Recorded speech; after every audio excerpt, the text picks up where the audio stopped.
Hello everyone and welcome back to the Horror Hut.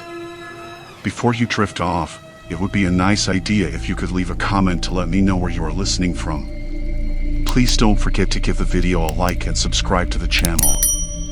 Right, let's get comfy and relaxed, and let's begin. Story 1, Vanishing Vehicles, Haunting Highway Pursuit.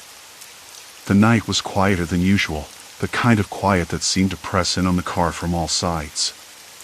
The highway was mostly empty, save for the rare car that passed me in the opposite direction or slipped past on my left. I glanced in the rearview mirror.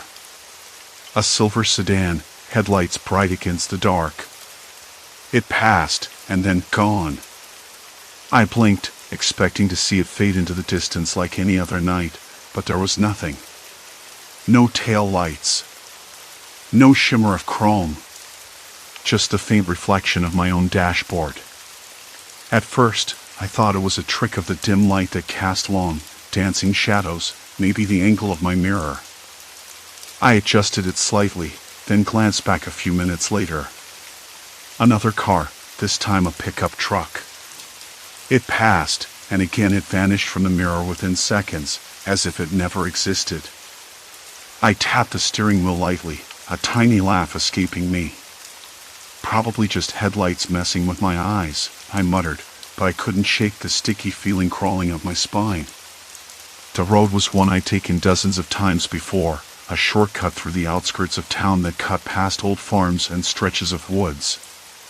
Tonight, though, the familiar landmarks felt off, as if the dark had swallowed them whole. The trees didn't rustle in the breeze. They stood like silent sentinels. I could smell the faint, earthy scent of damp leaves and pine, but it wasn't comforting. It was like the forest was holding its breath.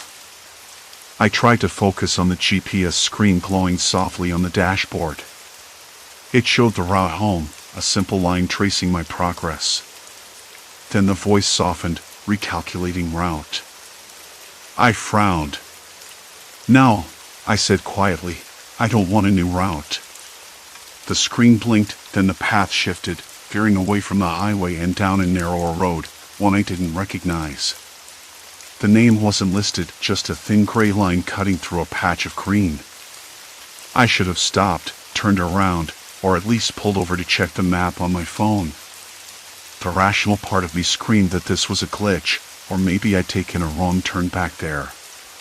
But something about the silence outside, the empty road behind me, made me hesitate. My fingers tightened on the steering wheel, the leather cool and rough under my skin.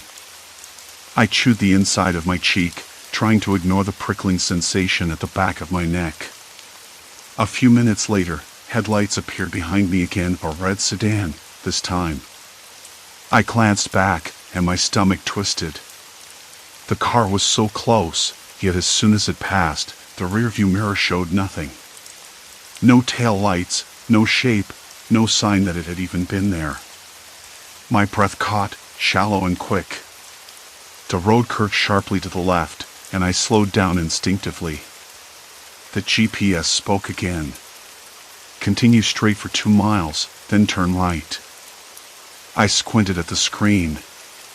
The road ahead was barely visible, narrow and flanked by high hedges that seemed to close in as I moved forward.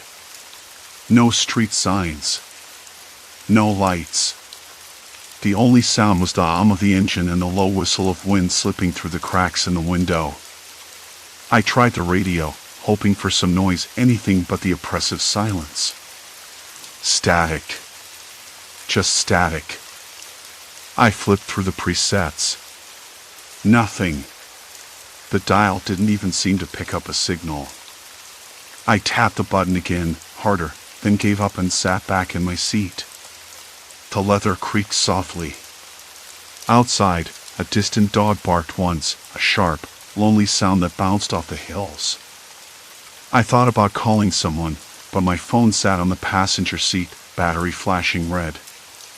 I'd forgotten to charge it. Typical. I could almost taste the dryness in my mouth, the faint bitterness of the coffee I'd gulped down earlier. My tongue felt thick, words sticking like cobwebs whenever I tried to speak aloud. "Okay," I said finally, voice hoarse and uncertain.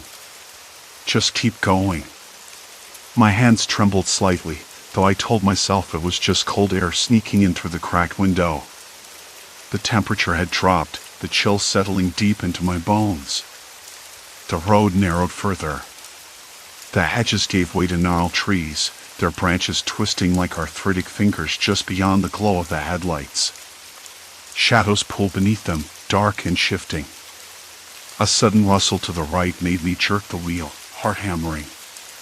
A shape darted across the road, a deer, maybe, or a stray dog. I couldn't be sure. I slowed to a crawl, eyes darting back and forth. The GPS chimed again. Turn right in 1 mile. The voice was calm, almost too calm, as if it hadn't noticed the road I was on was unmarked, unlit, and completely unfamiliar. I thought about the cars I'd seen or not seen earlier. Was I imagining things? The idea seemed ridiculous, but the more I looked in the mirror, the more certain I became that I was alone out here. Completely alone. The sky was darker now. Clouds had gathered, blotting out the stars. The moon was a pale sliver, barely aglow behind the thick canopy of trees. The air smelled different, musty, like old wood and wet earth, but also faintly metallic, a scent I couldn't place. My eyes grew heavy. The road stretched on, empty and unforgiving. I blinked, trying to steady my breathing, but the strange quiet pressed against my chest like a weight. And then the GPS voice said something that made me freeze. Turn right now. When I looked up, the road wasn't there. Just a wall of bushes, dense and unyielding, blocking the way forward. I slammed on the brakes, the car squealing against the asphalt. My heart pounded so loud I was sure the trees could hear it. Turn right now. The voice repeated, soft and insistent. I swallowed hard, fingers gripping the wheel until my knuckles whitened. The headlights caught a flicker of movement in the bushes, something watching. I told myself to stay calm, to think, to remember how to get home. But the car behind me was gone, and the GPS was rerouting me deeper into nowhere. I sat there for a long moment, the car idling like a slow, anxious heartbeat in the thick darkness. The metallic scent lingered in the air, stubborn and out of place. I leaned forward, pressing my nose to the slightly open window. It reminded me of the smell inside old industrial warehouses, oil and rust and something I couldn't name. It was colder than I expected for this time of night, a dampness that crept through the glass and settled on my skin. I knew the GPS couldn't be right. It had to be a glitch. Roads didn't just disappear. I glanced up at the screen again, no signal. The map was still trying to reroute me, the blue line twisting and turning through unmarked areas, deeper into the woods. I tapped the screen, hoping for a reset. Nothing. I thought about calling someone, but my phone showed no bars, just the cold, blinking icon that meant I was miles from anywhere. The last car I'd seen, maybe an hour ago, had vanished off my mirror like it had never existed. Maybe it really hadn't.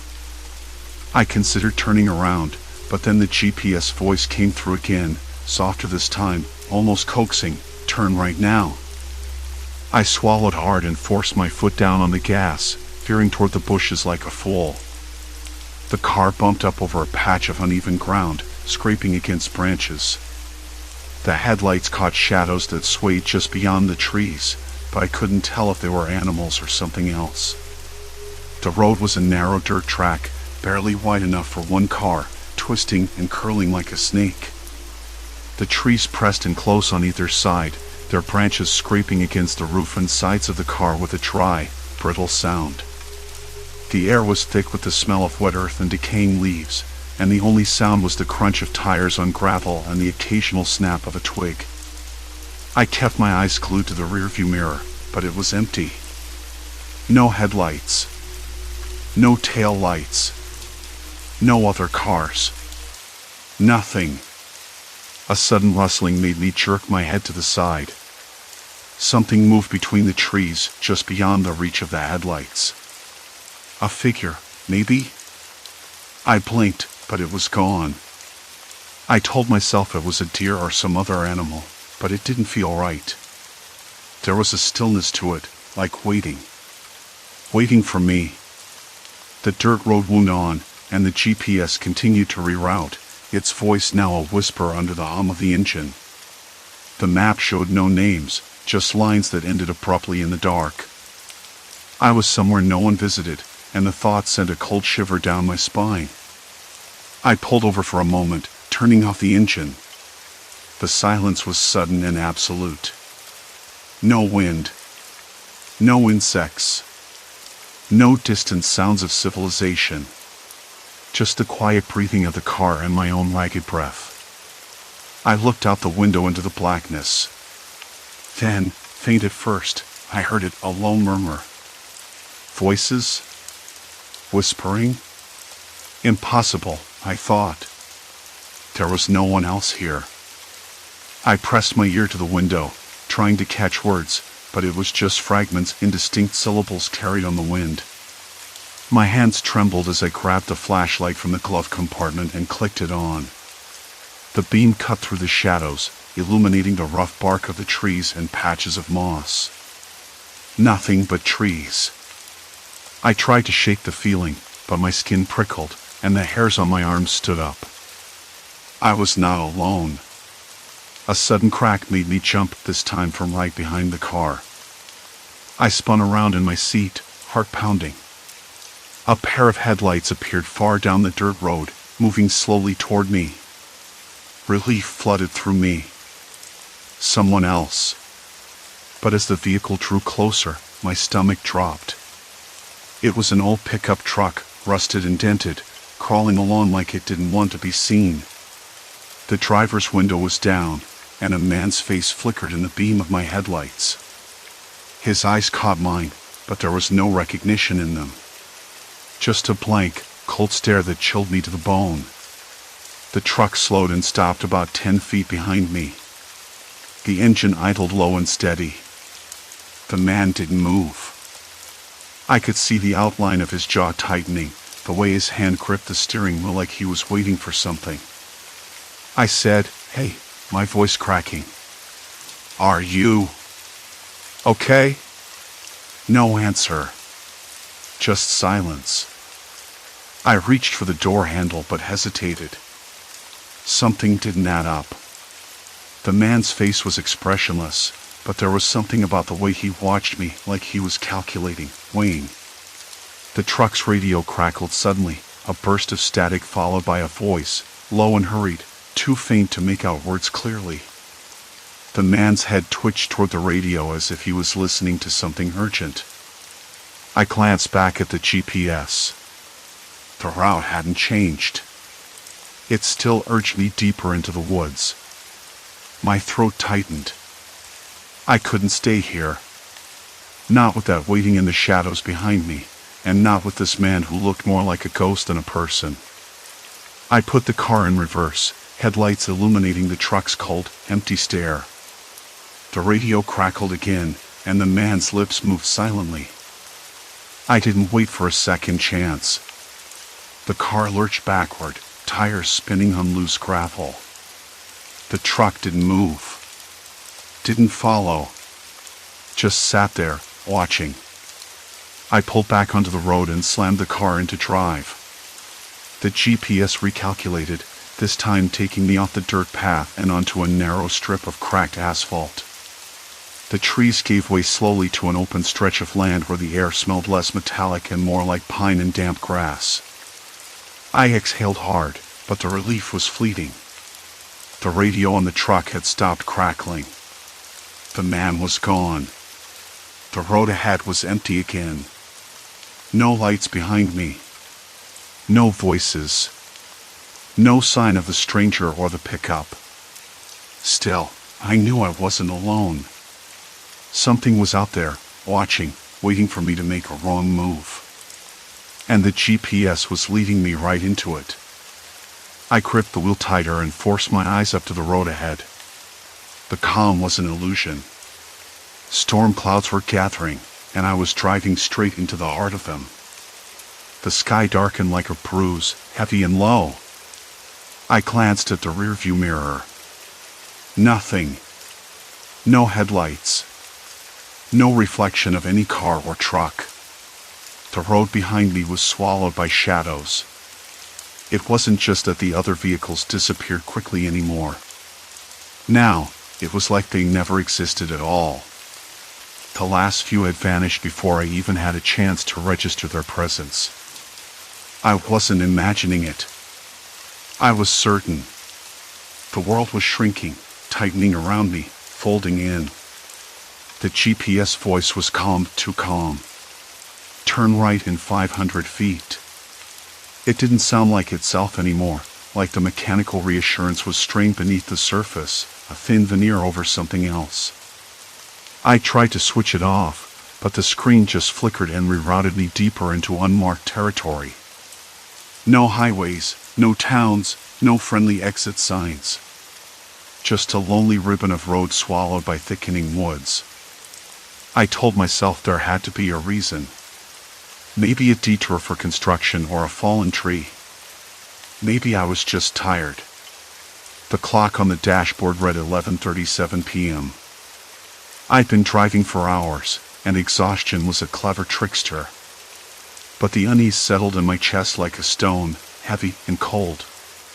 Ahead, the road curved sharply, lined on both sides by trees so close they almost touched the asphalt. Their branches knitted together, casting the road in a tunnel of darkness. The headlights barely pierced through. I slowed, gripping the steering wheel tighter. The car's interior felt suddenly too quiet, the only sound the steady hum of the engine and my own breathing, shallow and quick. And then I heard it. A faint tapping, like nails drumming on metal.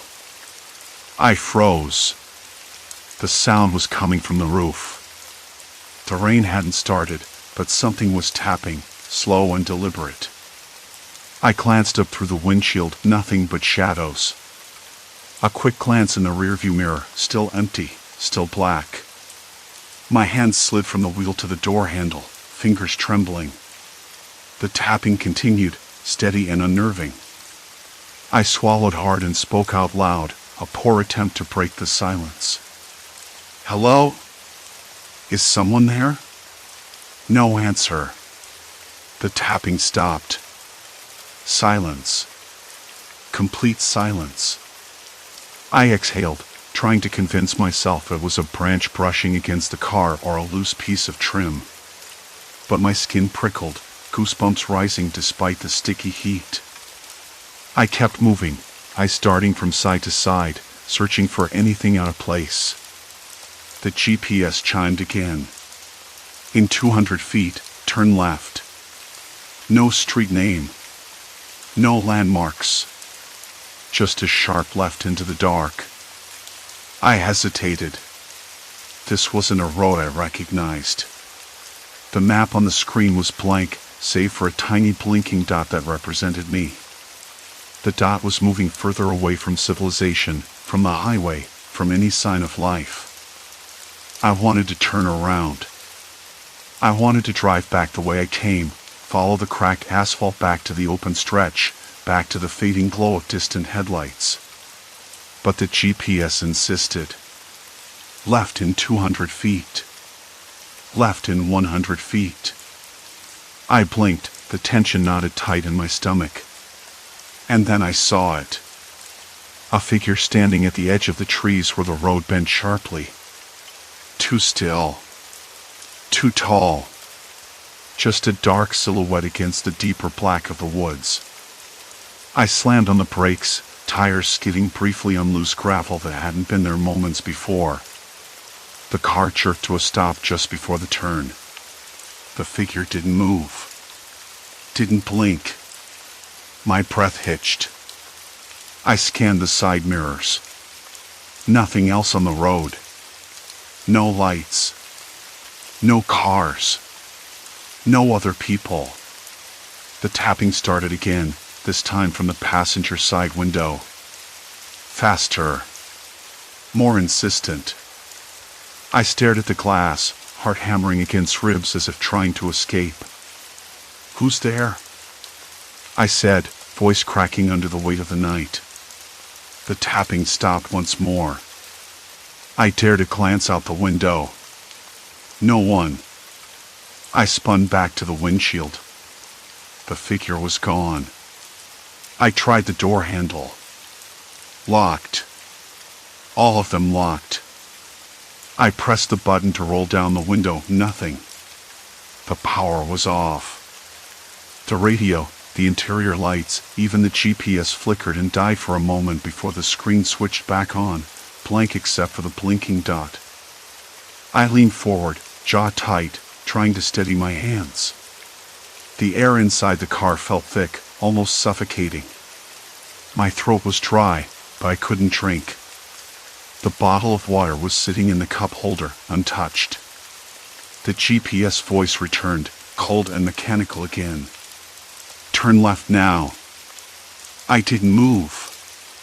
The figure reappeared, this time closer, just beyond the shoulder of the road. No features visible, just an outline. I could see it clearly in the beam of my headlights, the way it stood perfectly still, watching. A sudden crack echoed through the night, sharp and dry. Something breaking in the woods. Leaves rustled, but the figure didn't flinch. It was waiting. I looked down at the steering wheel, my knuckles white. The car wasn't just a vehicle anymore. It was a cage. And the road was no longer a way out. It was a trap. I thought about the truck from earlier, the one that hadn't followed me but had watched. The radio silence. The vanishing cars. The GPS rerouting me into nowhere. This wasn't random. They wanted me off the main road. They wanted me isolated. I swallowed, my tongue dry, the cold taste of fear rising in my mouth. I tried dialing my phone again.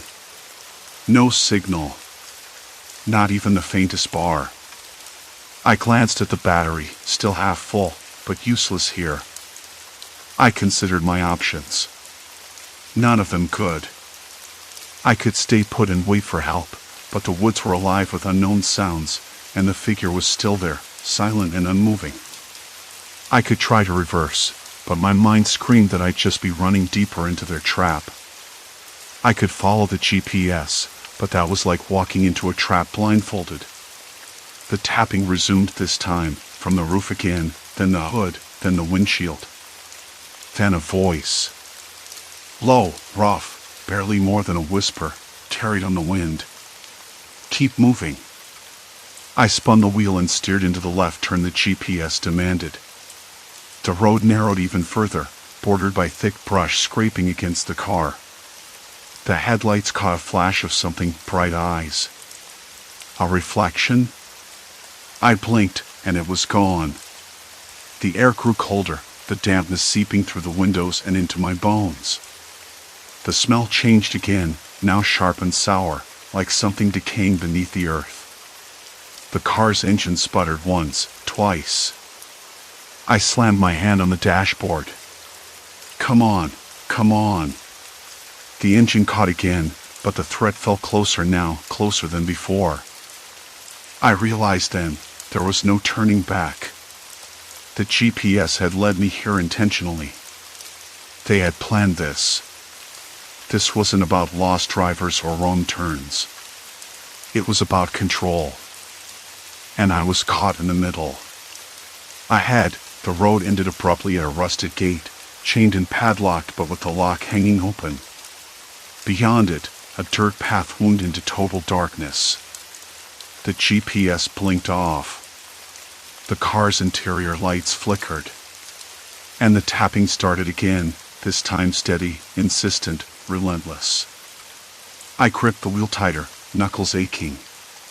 There was no way out. Not now. Not ever. The night swallowed everything. The cold seeped deeper, settling into my bones like a slow drip of ice water. The car's engine hummed unevenly under me. The sputtering finally quieted, but the sense of unease didn't. I gripped the steering wheel tighter, knuckles whitening, and stared ahead where the GPS glowed faintly on the dashboard. It insisted I keep going, rerouting me deeper into this unmarked stretch of road that felt less like a path and more like a noose tightening around my throat. The tapping on the roof had stopped, vanished as suddenly as it started. But the whisper lingered. "Keep moving." The voice was rough, breathy, as if carried by the wind itself, yet it was unmistakably human. I wasn't alone. Not really. I swallowed past the dryness in my throat. My eyes darted between the dim glow of the GPS and the darkness beyond the headlights. The trees pressed in on either side, shadows thick and still. No other cars. No other lights. Just me in the cold, damp night. The smell of decay grew stronger, sharp and acidic, clawing at my nostrils. Something rotten lay buried under the soil. I was sure of it. My fingers traced the edge of the steering wheel, feeling the faint stickiness of sweat. I thought about turning back. I really did. But the GPS recalculated again, the blue line bending left, then right, then left again into branches that scraped the car's sides like fingernails. The road narrowed until it was barely more than a dirt track. I glanced in the rearview mirror. The road behind stretched empty and dark. No headlights. No sign of any other vehicle. Even the sky seemed heavier here, darker. I exhaled hard and kept going. The tapping returned. This time from the hood. Thud. Thud. Thud. Slow and deliberate. My heart skipped a beat. I turned the radio on, static crackling like a dying fire. The tapping paused. I switched it off. The tapping began again, this time on the passenger window. Stop. My voice was barely a whisper. Silence. Complete silence. Then a soft, dragging sound came from somewhere outside. Something scraping along the gravel, just beyond the reach of the headlights. I froze, breath hitching. The GPS blinked again, rerouting. Left, then right, then straight into a dense patch of trees that seemed unnaturally thick. I wanted to scream, to slam the door and bolt. But the doors locked automatically when the engine started. I knew how that sounds, paranoia, maybe, but this wasn't my car anymore. Not really. A sudden flash caught my eye, a figure, just a glimpse, between two trees. Pale in the moonlight. No movement. No sound. Then gone. I blinked, and it was only darkness. I forced my foot down harder on the accelerator. The car lurched forward, tires crunching over loose stones. The road twisted, uneven. The headlights barely penetrated the gloom ahead. The temperature dropped again, breath fogging the windows. My thoughts raced. Who were they? Whoever was out here wasn't playing games. This was control, like I'd realized before, but why? What had I stumbled into? The tapping returned, this time on the roof, then the hood again, faster, more insistent. My hands trembled. I tried to ignore it, focusing on the road, but every scrape and thud set my nerves on edge. Suddenly, the engine stuttered violently. The dashboard lights flickered. I slammed my hand down on the steering column. Come on, don't die now. I needed this car to keep moving, to get out of this nightmare. The engine caught, momentarily steady. But the GPS screen blinked off, leaving only the faint glow of the dashboard. No directions. No reassurance. I cursed myself for relying on it. It had led me here. into whatever this was. I glanced again in the rearview mirror. Nothing. No headlights. No tail lights. No sign of any other car. The road behind me swallowed by darkness. It was like the world had shrunk to this narrow strip of cracked asphalt and the trees closing in on either side. A sudden movement caught my eye, a shadow crossing the road ahead, too fast to identify. I slammed on the brakes, tires screeching. The car skidded, gravel flying, but stopped just before the edge where the road crumbled into brush. My heart hammered. I fumbled for the door handle, then stopped. What was I thinking? Getting out here would be like stepping into a trap. The tapping stopped abruptly. Silence. The night pressed in closer. Then the whisper again. Low and rough. Don't stop. I shook my head, fingers curling around the wheel, knuckles white. I don't know who you are, I said aloud, voice cracking, but I'm not going anywhere with you. Silence. Then a voice, clearer this time, closer. You don't have a choice.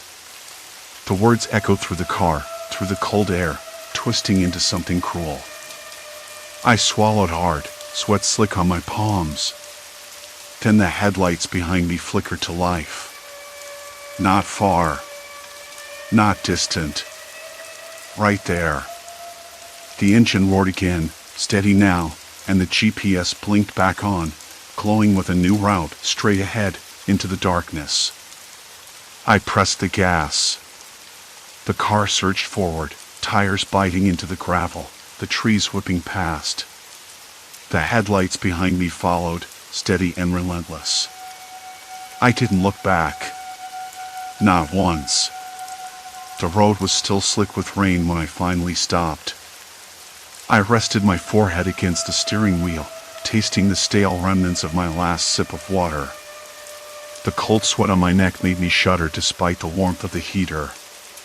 How long had I been driving like this? Hours? Minutes? Time had blurred into a nauseating loop of headlights, whispers, and the relentless hum of the engine. I couldn't tell anymore. The GPS screen blinked again, stubbornly recalculating. Its voice was calm now, monotone as ever. Turn left in 500 feet. I stared at it, my mind racing through every option. Left. Into the woods. Into the unknown. I didn't want to trust it, not after all this. But what choice did I have? I reached for my phone, no signal. Nothing. The small icon in the corner mocked me. No bars, no connection. I pushed the screen off, swallowing the frustration that bubbled up like bile. I was alone. Completely alone. My eyes caught the rearview mirror again. Empty. No lights. No signs of the shadow that haunted me. I blinked hard. Maybe it was over. Maybe I had outrun it. But I didn't believe that, not yet. Slowly, I eased the car forward, turning left as the GPS instructed. The gravel crunched under the tires, sharper in the thick silence. The trees closed in tighter here, branches reaching like fingers. The smell of wet earth and decaying leaves filled the air. It was the forest's breath, cold and damp. I swallowed again, the dryness in my throat suddenly unbearable. I thought about the voice, the one that whispered, then commanded. You don't have a choice. How did it know? Did it really expect me to keep driving deeper into this place? The thought alone made my skin crawl. But standing still hadn't worked. Running hadn't worked. The only option left was forward. Minutes passed. I hadn't seen a single sign of life, not a house, not a light. Just trees and shadows, stretching endlessly. The GPS kept talking, guiding me through a maze of dirt roads I didn't recognize. Each turn felt like stepping farther from the world I knew, farther from safety. Eventually, the road began to widen, and a faint glow appeared ahead. Relief surged through me, sudden and sharp. Maybe this was it. Maybe this was the edge of the nightmare. As I approached, I realized it wasn't a town or a gas station. It was a small cabin, nestled between the trees, its windows aglow with warm, flickering light. Smoke curled lazily from the chimney. The scent of burning wood drifted through the air, mingling with pine and damp earth. I pulled over, my breath catching. The door to the cabin was slightly ajar. I hesitated. I wanted to believe someone was inside, that I wasn't alone anymore. But the quiet was too perfect, too unnatural. A sudden noise broke the stillness, a dog barking far off, sharp and urgent. The sound echoed through the trees, distant but real.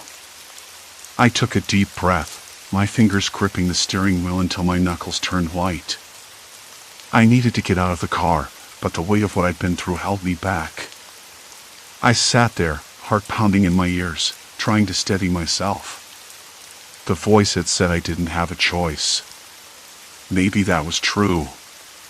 Maybe this place was a trap, or maybe it was the only way out. I wasn't sure anymore. The door to the cabin creaked open wider, and a figure stepped into the light. I couldn't make out details, just a silhouette against the warm glow. For a moment, everything froze. Then the figure raised a hand in a slow, deliberate wave. "Hey," the voice was calm, steady. "You okay?" I blinked, swallowing hard. I think so," I managed, voice rough. "Come on in," the figure said. "It's cold out here." I hesitated, then unlocked the door and stepped out.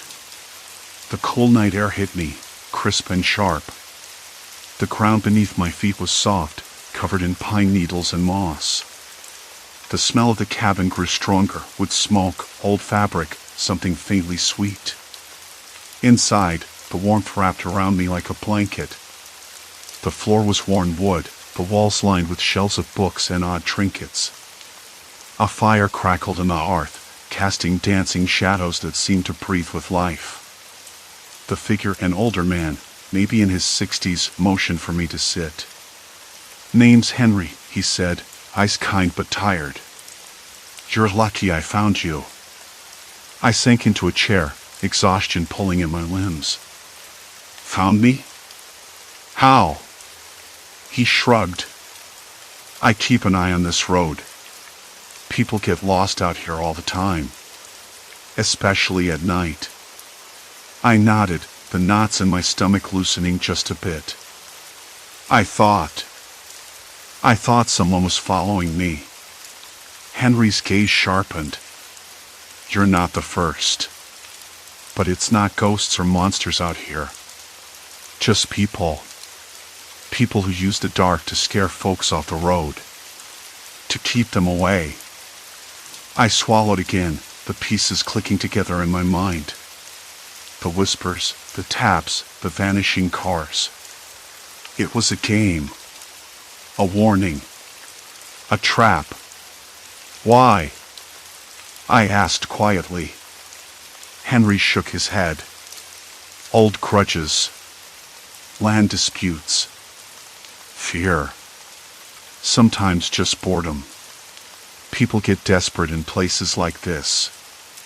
I looked at him, fatigue and relief mingling. "What do I do now?" He smiled faintly. "Stay the night.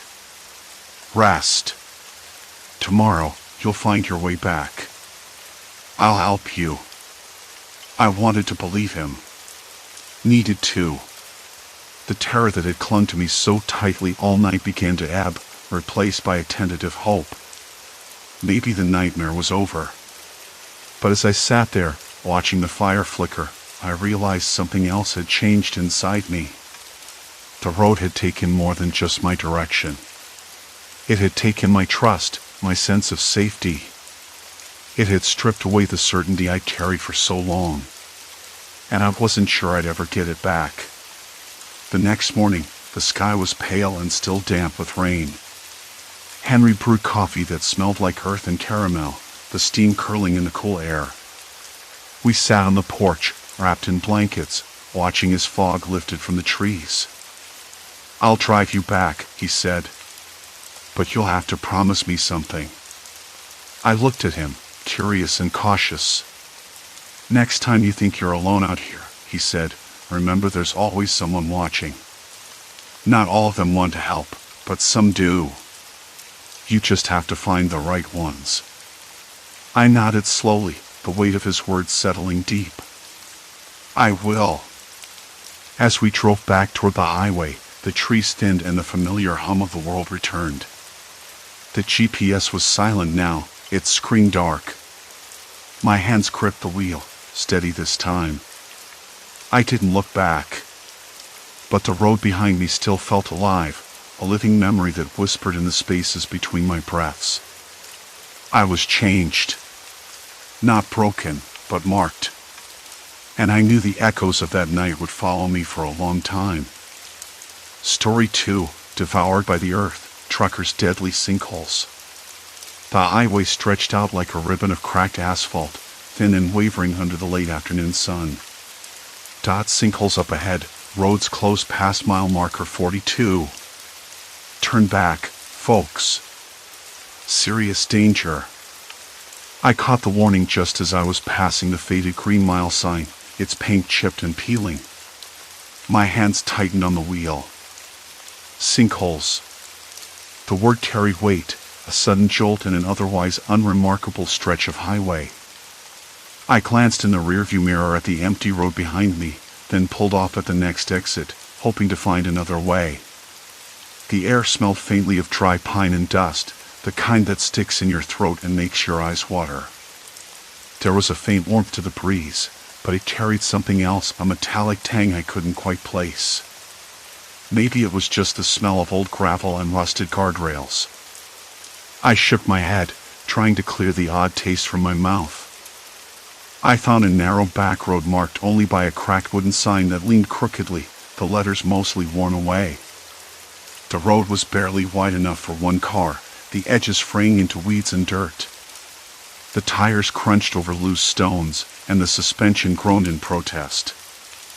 I kept the windows down a crack, letting the sound that seemed to vibrate in my bonus of the forest seep into the rustling leaves, a distant bird call, the faint hum of insects waking up.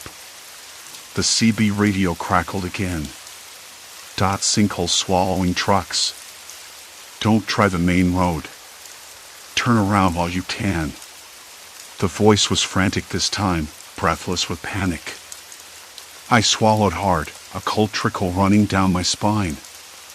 I wanted to tell myself I'd be fine, but there was something in that voice that didn't sit right. Something desperate. I glanced at the GPS. No signal. Of course. I wasn't surprised. The screen flickered, then went black. I exhaled slowly, trying to steady the sudden tightness in my chest. This part of the state had always been a dead zone for most electronics. No bars, no maps, no quick answers. The road curved sharply, flanked by trees that seemed to lean in closer with every turn. Their branches scraped against the windshield, leaving streaks of sap and dirt. The sunlight filtered through in mottled patches, casting long shadows that danced with the swaying boughs. The air felt cooler here, damp and heavy, like the inside of a cave. A dog barked somewhere off in the distance, sharp and sudden. It startled me, and I caught my breath. The sound didn't repeat. It was as if whatever had made that noise didn't want to be heard again. I reached a fork. The left road was crumbled, jagged edges breaking away into a shallow ravine. The right path was rough but seemingly intact, the pavement mottled with cracks and weeds growing through the seams. My instinct screamed to turn back, but the CB chatter had left no other options. I turned right. The vehicle lurched as the tires hit a patch of loose gravel. I gripped the wheel harder, eyes flicking to the side mirrors. No other cars. No people. Just the growing silence that pressed in like a weight. The radio flickered, then cut out completely. Static filled the cabin, an unyielding roar that drowned out even the hum of the engine. I reached over and fumbled with the knobs, twisting and clicking in vain. Nothing. The road ahead narrowed further, the shoulders crumbling into ditches lined with dead leaves and broken branches. I spotted an abandoned pickup truck off to the side, half buried under a tangle of vines. Its windows were shattered, the paint faded and peeling. No sign of anyone nearby. I slowed down, heart thudding in my throat. There was something about the truck that didn't feel right. No mud or fresh tracks around it, just the slow, quiet decay of neglect. I scanned the trees for movement, but all I saw were shadows and swaying limbs. "Hello?" I muttered into the quiet. No answer, of course. A sudden gust swept through the trees, rattling the branches and sending a shower of dry leaves against the windshield. The scent of damp earth rose sharply, filling the air with the sharpness of decay. I blinked hard, trying to shake off the creeping unease. I thought about turning back, about the warnings I'd heard. But the main highway was closed, the sign said, and the alternate routes seemed to vanish into the woods like ghosts. There was a faint noise, metal dragging across pavement. My pulse quickened. I strained to listen. The sound came again, slow and deliberate. It wasn't coming from the truck. It was behind me. The side mirror caught a glimpse of movement too quick, too fluid to be a shadow. A figure, maybe? I blinked. Nothing.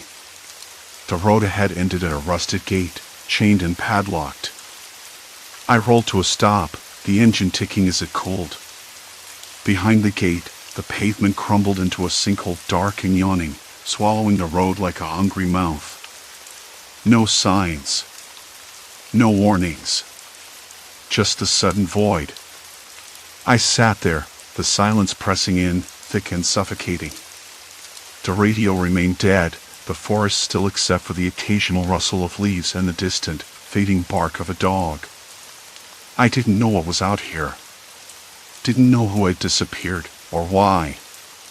But I knew I wasn't alone. Not really.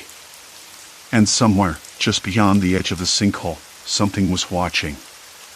The night didn't loosen its grip until well after I'd turned off the engine, but sleep refused to come. I tried the CB again. Static. Nothing but static. No frantic chatter, no distant voices warning me to turn back, no crackling calls for help. Just the radio's dead silence. I tested the knob, fiddled with the squelch, hoping to catch any signal before giving up. Whatever had been on the line earlier had vanished, or maybe it never existed outside my own imagination. The cold settled into my bones.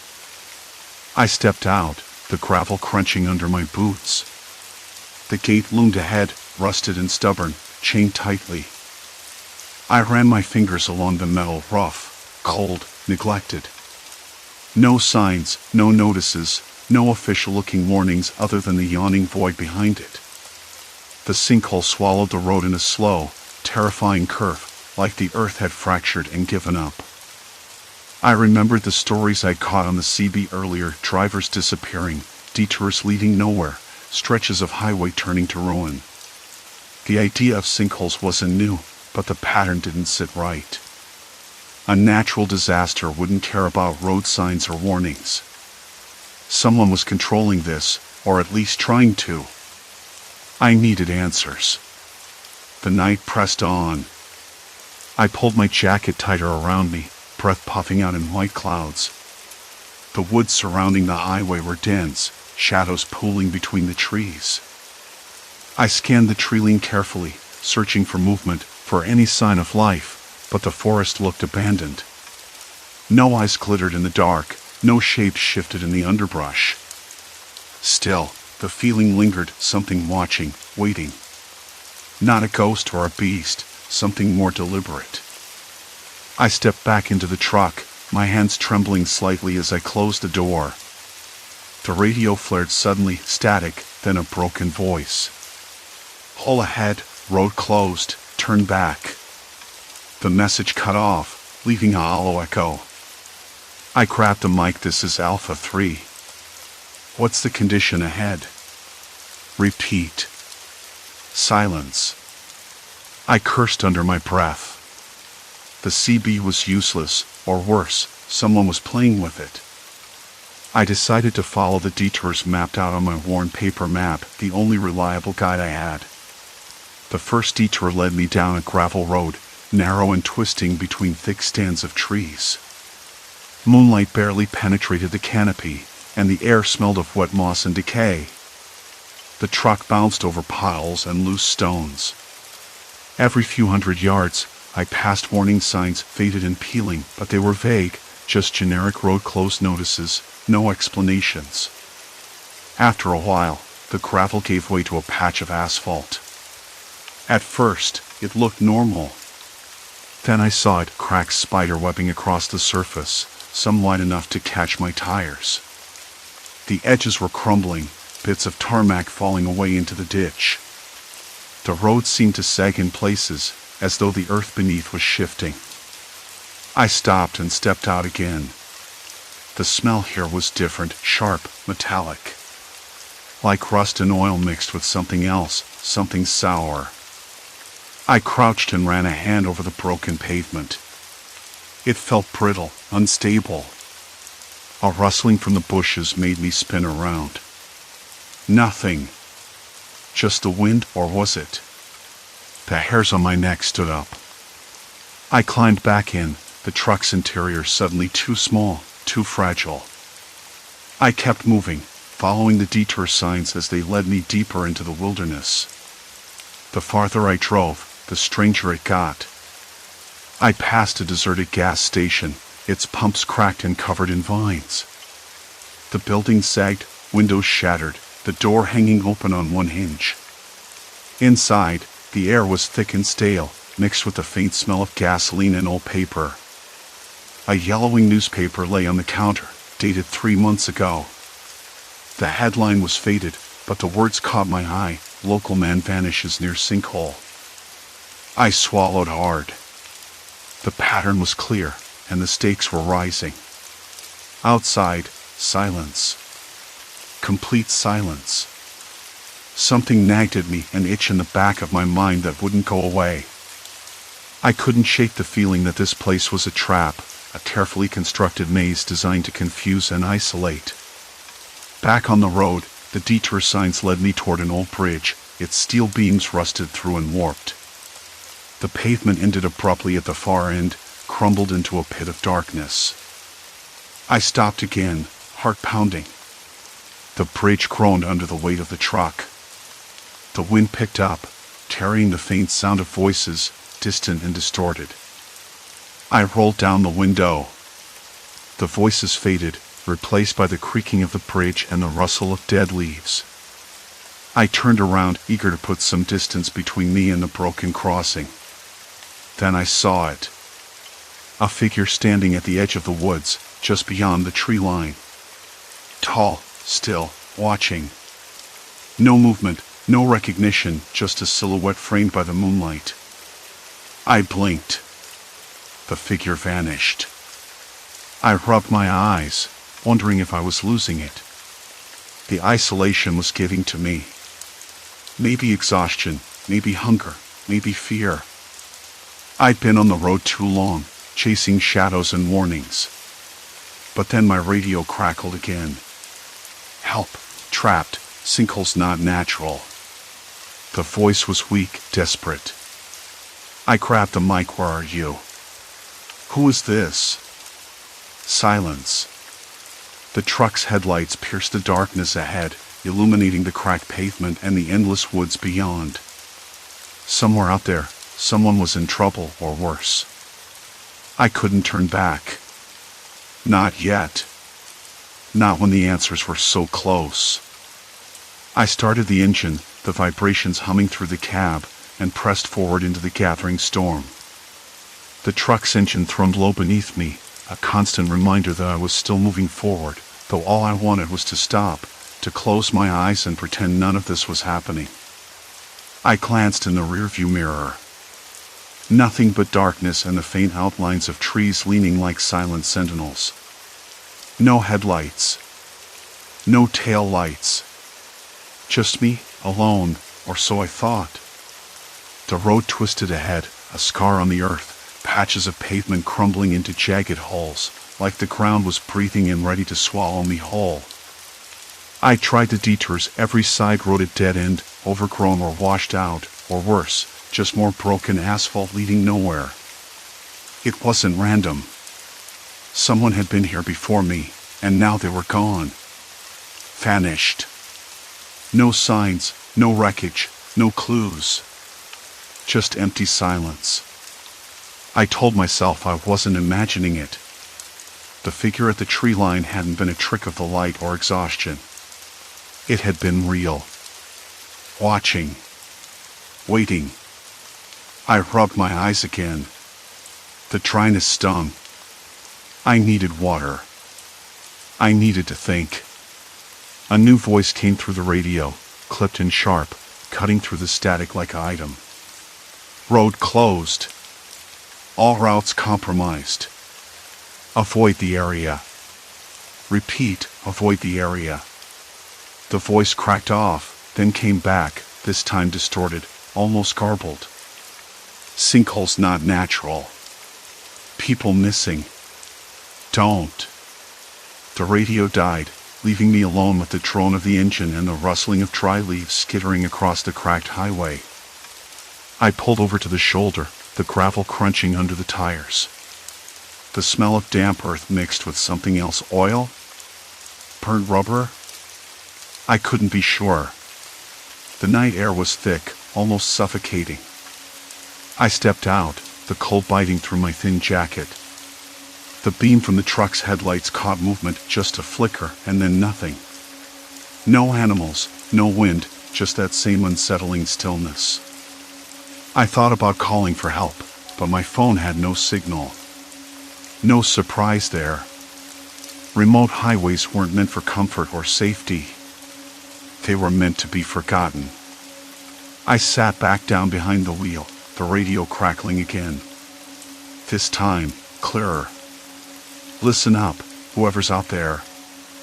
You're in deeper than you think. Roads are closing for a reason. Don't trust the signs. Don't trust the quiet. It was a man's voice, steady but edged with fear. I pressed the mic button. Who is this? What's happening? Where am I exactly? Static. Then. Not safe. They're watching. No one leaves once they're in. You're already past the point of no return. My hands trembled. The phrase echoed like a warning, but from whom? And what did he mean by they? I glanced back again. No sign of anyone. Yet the feeling grew heavier, like invisible eyes tracking my every move. I started the engine, trying to shake the dread that was curling in my stomach. The truck lurched forward, tires crunching over gravel and broken glass. Every instinct screamed to turn around, to escape, but the road behind me was sealed by fallen trees and an unnatural stillness. I was stuck. Minutes later, the radio lit up again, this time with several voices overlapping. Frantic chatter, warnings, half-formed messages. Sinkhole swallowing the bridge at mile marker 47. No way through. Highway shut down northbound. Emergency crews pull back due to conditions. People disappearing near the old quarry. Last call, stay clear. Quarry. That word sliced through me. I remembered a map I glanced at earlier, a faded mark of an abandoned mining site a few miles off the main route. The detours had all led me closer to it, not away. I turned sharply, following a narrow dirt road that peeled off into the woods. The moonlight barely penetrated the thick canopy, the branches scraping against the truck like claws. The ground beneath was uneven, pocked with holes and slick with mud. The truck bounced and shuddered, but I kept going. Then, suddenly, the headlights caught something. A small, rusted sign half buried in dirt. Quarry Road, authorized personnel only. Authorized personnel. I wasn't authorized. I didn't belong here. But I needed answers. The truck rolled forward, the scent of wet stone and moss filling the cab. I could hear the distant drip of water somewhere in the darkness, slow and steady, like a ticking clock. Then I saw them, shadows. Not people, but marks. Tire tracks leading off the road, scars in the mud that disappeared into the woods. Footprints, some fresh, some older, scattered and overlapping. Signs that someone had passed this way recently. Or was still here. I tried the radio again. Hello? I'm near the quarry. Is anyone out there? Please respond. Static. A faint voice whispered back, so low I thought I imagined it. Don't come closer. It's not safe. I swallowed hard. The voice was different from before, older, cracked like dried leather, full of warning and regret. I had to know. I had to see. I left the truck running and stepped into the night. The cold bit at my cheeks, the air thick with damp earth and decay. The trees pressed in close, their branches tangled like fingers. I followed the footprints, each step sinking slightly into the soft ground. A faint glow shimmered ahead, pale and flickering. I squinted, heart racing. It was a lantern, hanging from a hook near what looked like an old entrance carved into the hillside, the quarry itself. The smell hit me then, something metallic, like rust and old blood. I swallowed hard again. The air felt charged, heavy, like the moment before a storm crashes down. A voice cracked the silence. Not over the radio, but close, just beyond the trees. Why are you here? I spun around, searching the shadows. Nothing. Just the rustle of leaves and the distant drip of water. Who's there? Show yourself. Silence. Then the lantern swung gently on its chain, casting long, dancing shadows against the rock walls. I realized then that this was no accident. No random sinkholes, no natural disaster. Someone was orchestrating this, using the terrain, the fear, the isolation. And if the warnings on the radio were true, no one left once they were caught inside this maze of abandoned roads and broken earth. The point of no return. I was there. I had crossed it. And whatever was waiting in the dark was watching me now. The moment hung between me and the shadows like a thin thread stretched too tight. I swallowed hard, the metallic taste lingering in my mouth. Rust and old blood, I remembered. The smell hadn't been my imagination. It was real. The quarry, the sinkholes, the vanished travelers, it was all connected. And now, someone was here, watching. Who's there? My voice sounded brittle, like the dry leaves crunching underfoot. I took a cautious step forward, the uneven gravel crunching beneath my boots. The trees around me stood motionless, their branches casting long, skeletal shadows. The air was thick with tension, the kind that made your breath catch in your throat. No answer. Just a faint drip of water echoing from somewhere deep within the rock face. I strained my ears, trying to catch any other sound. The wind shifted, carrying with it a faint, almost metallic clink like chains rattling softly. I blinked, but there was nothing but the creeping darkness. I fumbled for my flashlight, the beam slicing through the black like an item.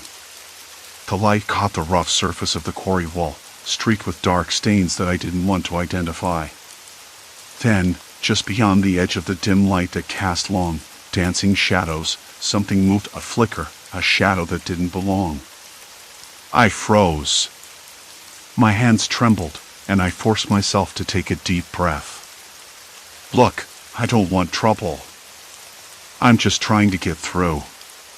My voice was steadier than I expected, but the knot in my stomach tightened. The flicker came again, closer this time, like a breath brushing against my cheek. Why are you here? The voice came again, softer but no less urgent, almost reluctant now. I hesitated. Part of me wanted to run, to turn back to the road and leave this place behind. But curiosity, or maybe something darker, held me rooted. I'm looking for answers. The words tasted strange, almost foolish. People have disappeared here. Sinkholes, road closures. I need to know what's going on. The silence stretched, then a faint chuckle, dry and humorless. Answers don't come cheap, the voice said. I scanned the darkness, trying to find a shape, a figure, anything. All I saw were trees, the hanging lantern, the jagged rocks. The scent of rust and old blood grew stronger, like a cold wave washing over me. Who are you? I asked, forcing myself to keep the flashlight steady. The light flickered, then steadied. From the edge of the beam, a figure emerged, a man, gaunt and pale, his clothes torn and dirty. His eyes were sharp, alert, but there was something haunted in their depths. He held the lantern, its chain clinking softly in his grip. Name's Eli, he said, voice low. You shouldn't be here. I took a step closer, the weight of exhaustion pressing down on me. Neither should you, then. What's happening? Why all the road closures? The sinkholes? Eli's eyes darted nervously toward the trees, as if expecting something or someone to burst through at any moment. It's not the sinkholes that'll get you, he whispered. Not directly. My pulse quickened. Then what? He glanced around again, then leaned closer, the lantern casting grotesque shadows across his face. People disappear here because of people. Not the earth swallowing them whole, but the ones who use the earth to hide what they do. I frowned, confusion prickling at the edges of my mind. What do you mean? Eli's grip tightened on the lantern. This place is a trap. Not natural.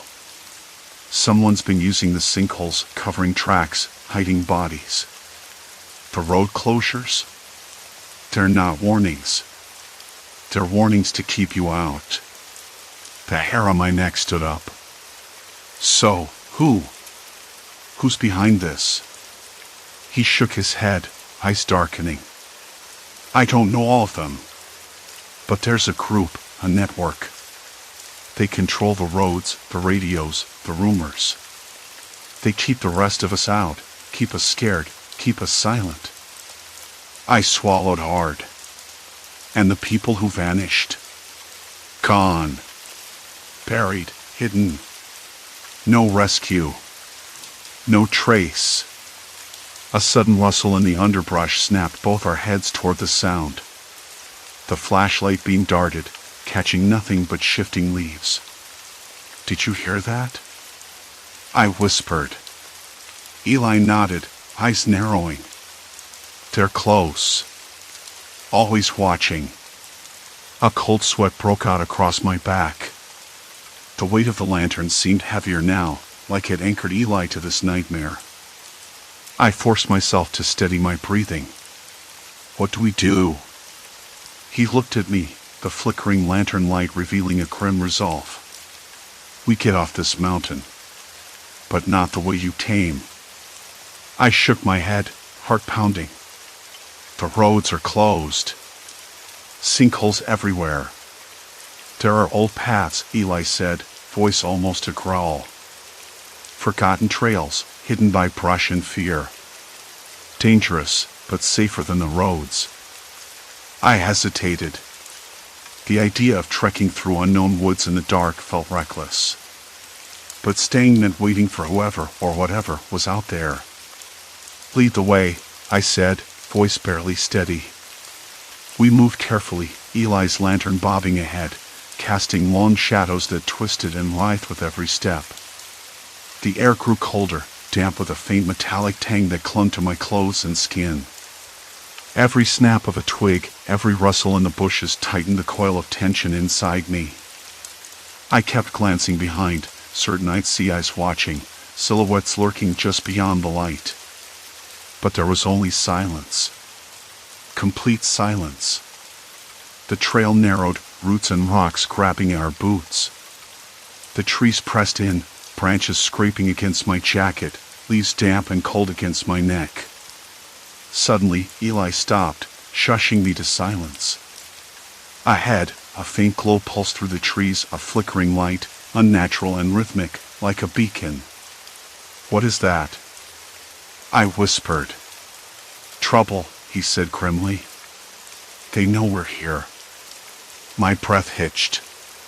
"Then why keep going?" "Because if we don't, we're already lost." The glow pulsed again, brighter this time, illuminating a clearing ahead. Shapes moved in the light, figures, watching. Waiting. I felt my stomach twist. This wasn't just about sinkholes or vanished travelers anymore. This was a trap, and we had stumbled right into the center. Eli's grip on the lantern tightened. "Stay close," he warned. "And don't make a sound." The night closed in around us, thick and suffocating. The only sound was the slow, measured breathing of two strangers, caught between the crumbling earth and a darkness far more human and far more dangerous than I had ever imagined. The night closed in around us, thick and suffocating, but somehow the tension began to loosen its grip as dawn stretched pale fingers through the trees. We didn't speak at first. The forest seemed to hold its breath, as if waiting for us to make a move. The ground beneath my feet was damp, the scent of moss and decaying leaves sharp in the cool air. I tasted it, bitter and earthy, like the last thing I'd swallowed before coming face to face with something I couldn't explain. Eli finally broke the silence, his voice low and rough. "We can't stay here. Not after what they saw." I nodded, swallowing hard. The words felt hollow, though. Who were they? What did they want? And why had the CB chatter warned of dangers far worse than sinkholes? I still didn't have answers, only fragments of fear and the echo of those watching eyes. We moved cautiously, retracing our steps, the forest now less menacing but no less mysterious. Everything had changed. The highway, the sinkholes, the vanished travelers, it was all part of something bigger, something carefully hidden beneath cracked asphalt and whispered warnings. I could feel it in my bones. By the time we reached the edge of the trees, the sun was climbing higher, splintering through the canopy in shards of gold. The deserted highway stretched before us, scarred and broken, but no longer a labyrinth of shadows. I squinted into the distance, the empty road curving away, cracked and overgrown where the sinkholes had made it impassable. The CB radio sat silent on the passenger seat, its frantic chatter replaced by white noise. I reached over and switched it off. "Where now?" Eli asked, his voice hoarse but steady. I hesitated. My mind replayed the warnings, the frantic voices on the radio, the flickering light, and those figures silent, waiting. There was no easy answer. The highway was a trap, every detour leading deeper into isolation and danger. But staying in the forest wasn't an option either. "We go back," I said finally, the words strange in my mouth. "Back the way we came, to the last town we passed. There has to be help there." Eli didn't argue. We climbed into the car, the engine coughing to life. The air inside was stale, the smell of damp clothes and exhaustion mixing with the faint metallic tang of fear. I gripped the wheel so tightly my knuckles whitened. The road behind us was a jagged scar, but the one ahead was, if nothing else, known. The drive was slow, the car rattling over broken patches of pavement and debris. I kept glancing in the rearview mirror, half expecting to see figures following, or shadows stretching along the edges of the road. But there was nothing. Just empty, crumbling highway and the distant hum of a world that couldn't quite reach us. At some point, my mind began to unravel the puzzle of the vanished travelers. Not sinkholes, not accidents, not nature at all. People disappearing because of other people. That thought was a cold knot in my stomach. The silence on the CB, the frantic chatter before the shutdown, the flickering light. It was a warning, yes, but also a message: you're not safe here. When we finally reached the town, it was not the sanctuary I'd hoped for.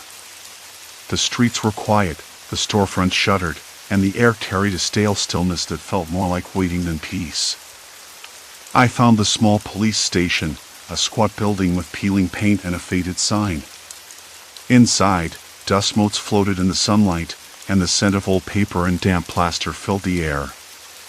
The officer behind the desk looked up as I entered, tired eyes narrowing. "You're the one from the highway?" I nodded, voice hoarse. "Yes. I need to report what happened. The sinkholes, the missing people, the strange activity." He sighed, running a hand through thinning gray hair. "You're not the first to come in here with stories like that. Folks have been disappearing for months. No trace. Just gone. We've tried to investigate, but the road's dangerous, and there's not much we can do. Some say it's the sinkholes, some say worse. No one really knows." I felt a cold pulse of hopelessness. "Worse how? What do you mean?" He leaned back, eyes distant. "There's talk of people, groups who control those stretches of road. They don't like outsiders. I'd keep moving if I were you.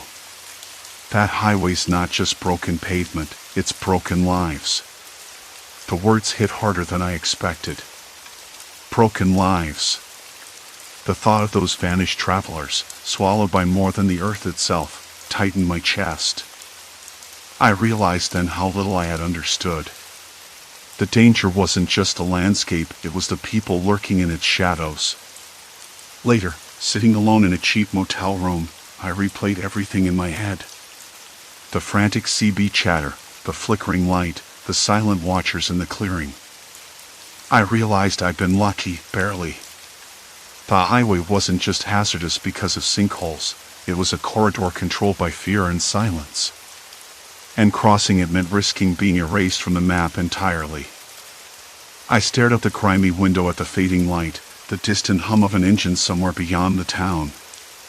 The world felt fragile, the line between safety and disappearance thinner than I'd ever imagined.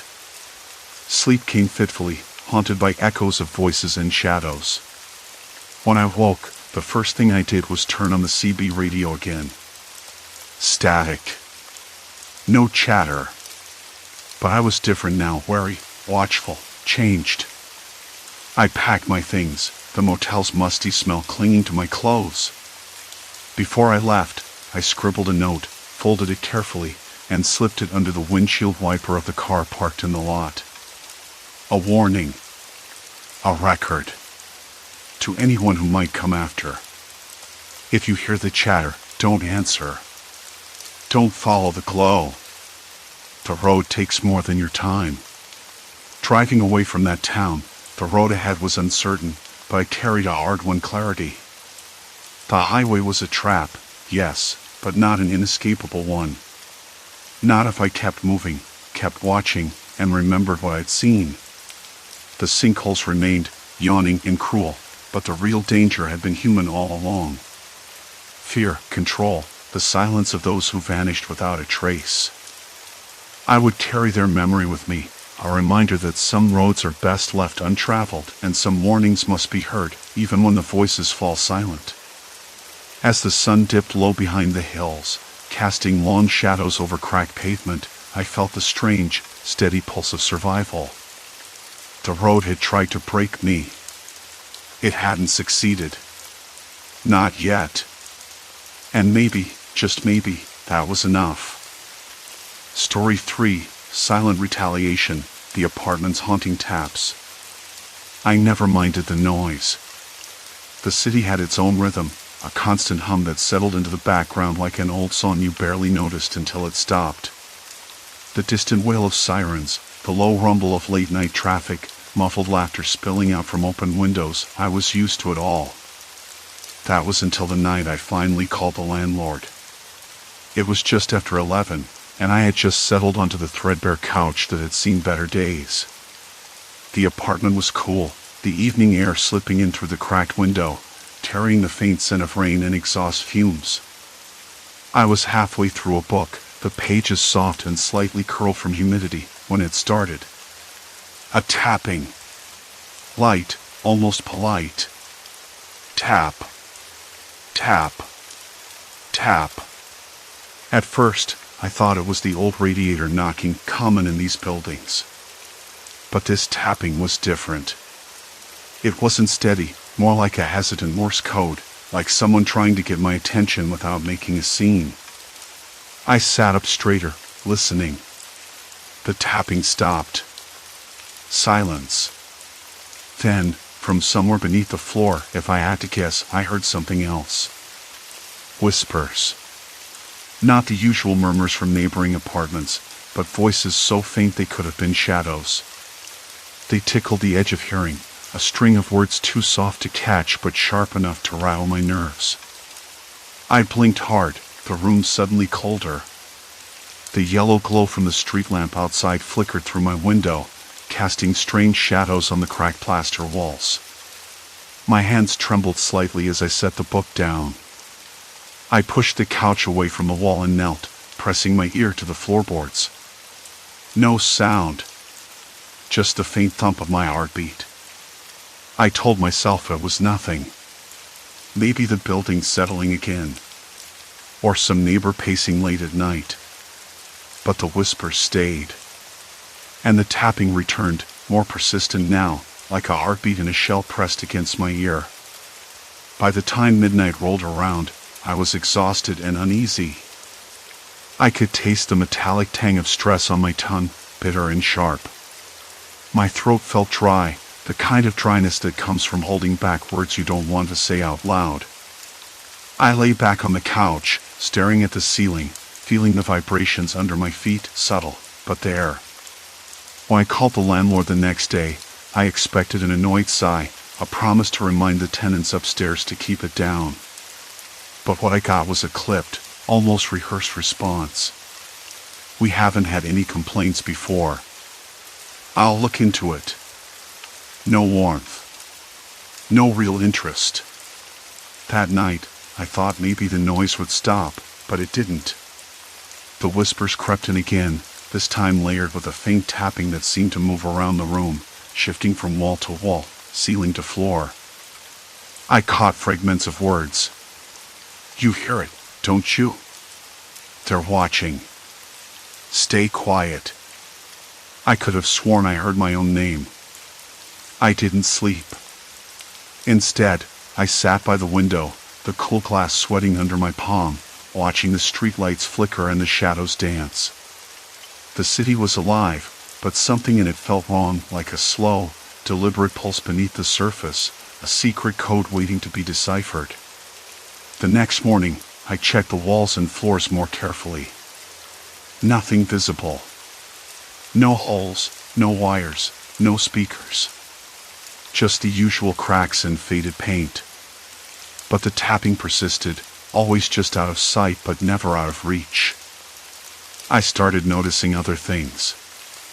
A faint vibration in the floor whenever I stood near the kitchen. The way the whispers seemed to grow louder when the building was still, the early morning hours when the city was supposed to be quiet. Sometimes, when I closed my eyes, I could swear the tapping was in my head, not the room.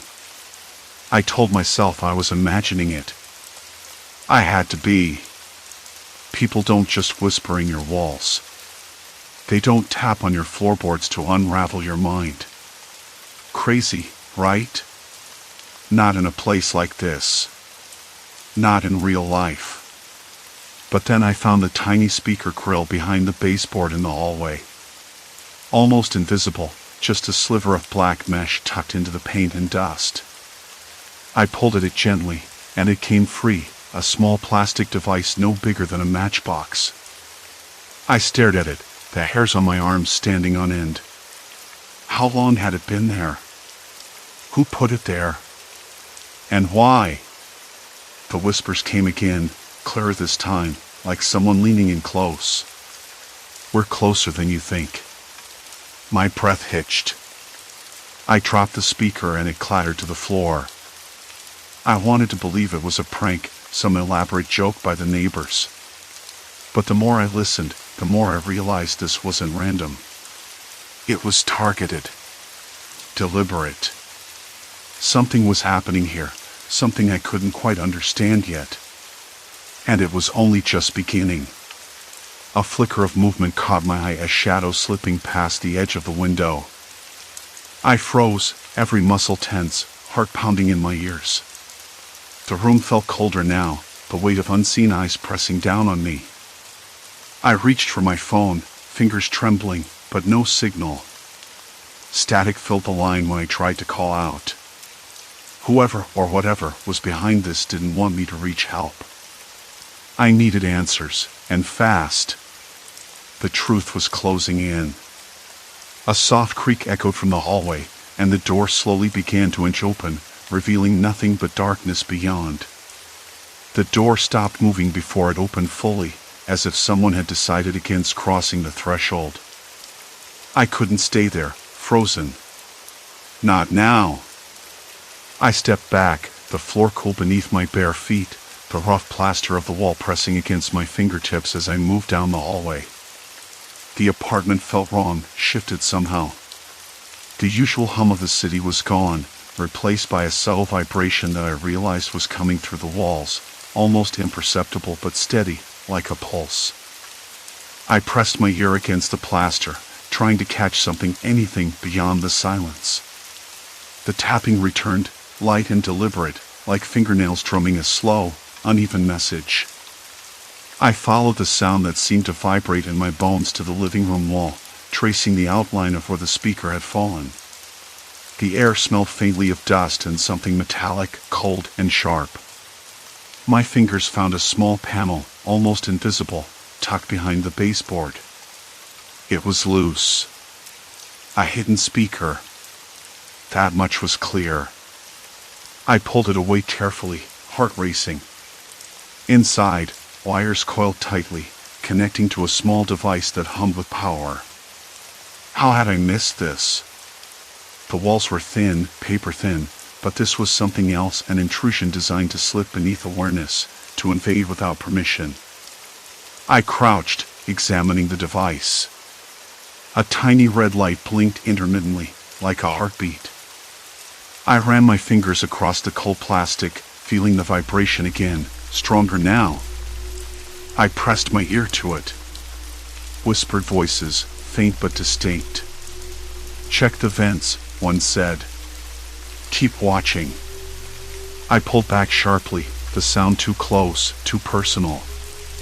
They weren't just listening, they were watching, tracking. My hands trembled, and I had to steady myself against the wall. This wasn't just noise. It was an assault, a calculated invasion of my mind. I grabbed my phone, hoping to call someone, anyone. The screen lit up, but no signal. Nothing. I tapped the screen repeatedly, the silence mocking. The vibration thrummed stronger now, almost like a heartbeat syncing with my own, invading the space between thought and feeling. I needed help. But how? I thought about my neighbors, who else but them could be behind this? The old woman in 3B, the couple in 4C who always laughed too loud, too often. I'd never connected with any of them, kept to myself mostly. Maybe that was a mistake. The next morning came slow and gray, the sky obscured by thick clouds that filtered the light into something muted and cold.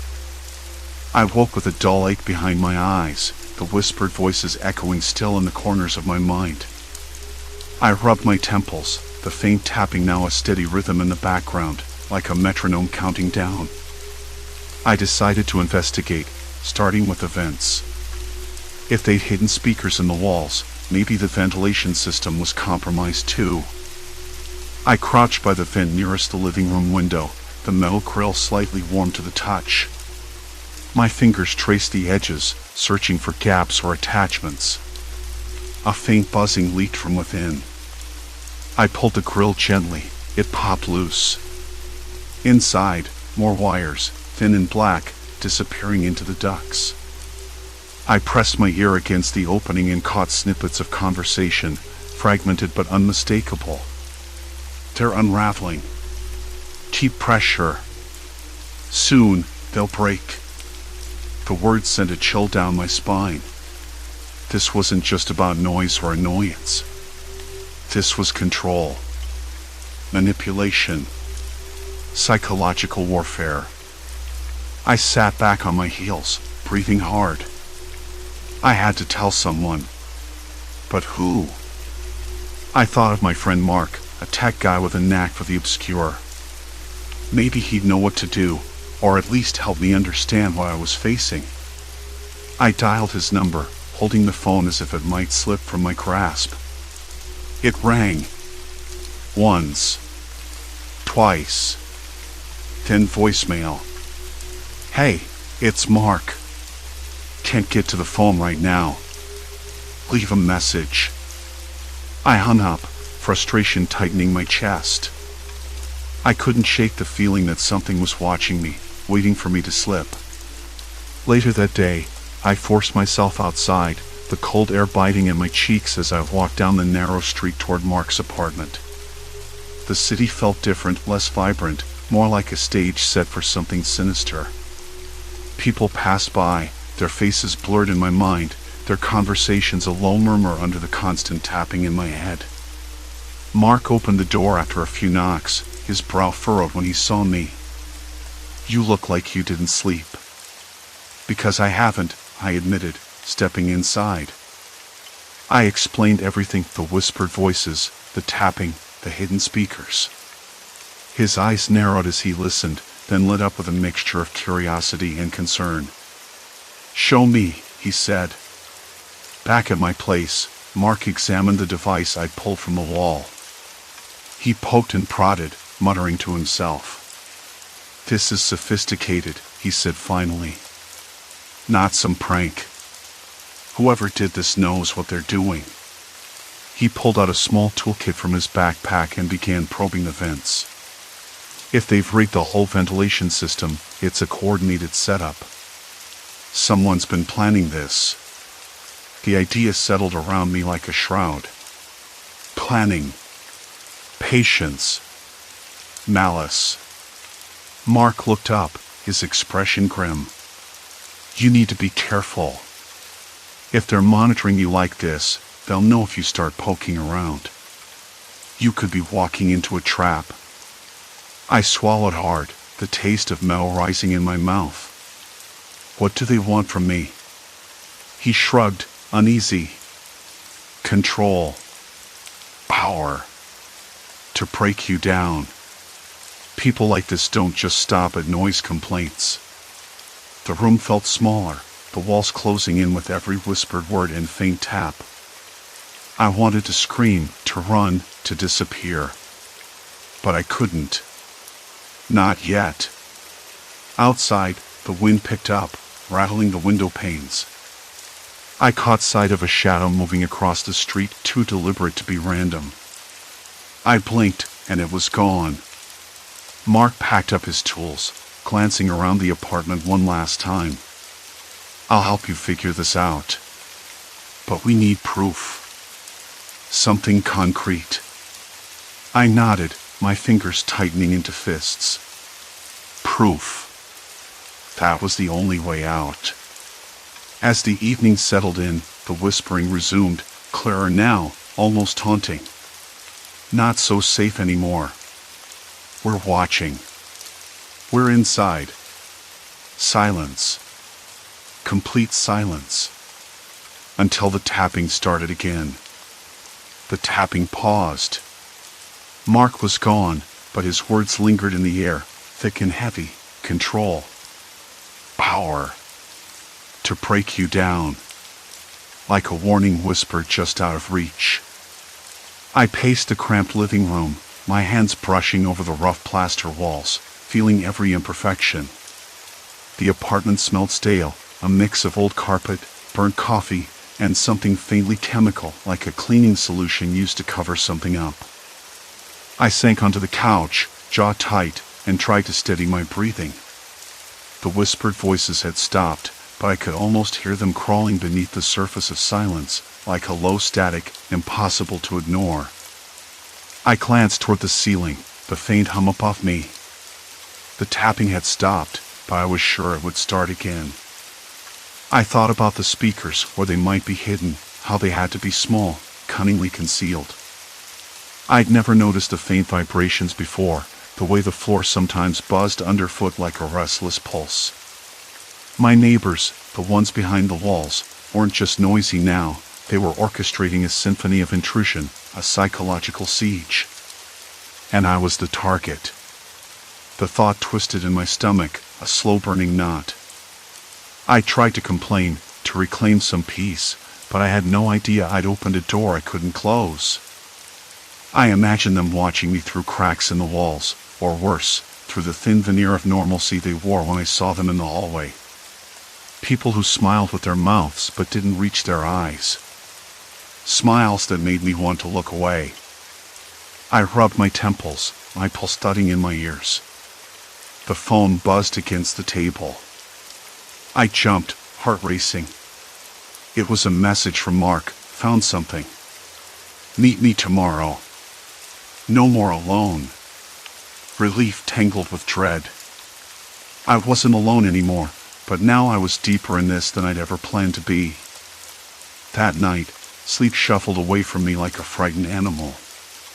The whispers returned, soft and relentless, threading through the silence. Not so safe anymore. We're watching. We're inside.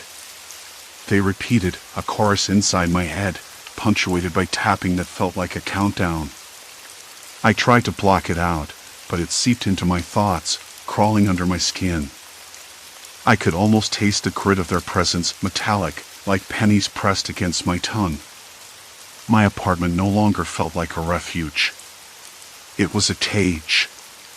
Morning came gray and cold. The city outside was wet with rain, the streets slick and shiny. I opened the window, hoping for fresh air to chase out the stale odor and the ghosts of last night. The breeze was thin and sharp, carrying the faint scent of baking bread from the corner bakery. Normalcy. A cruel reminder. Mark showed up just after noon, carrying a small backpack and his usual nervous energy.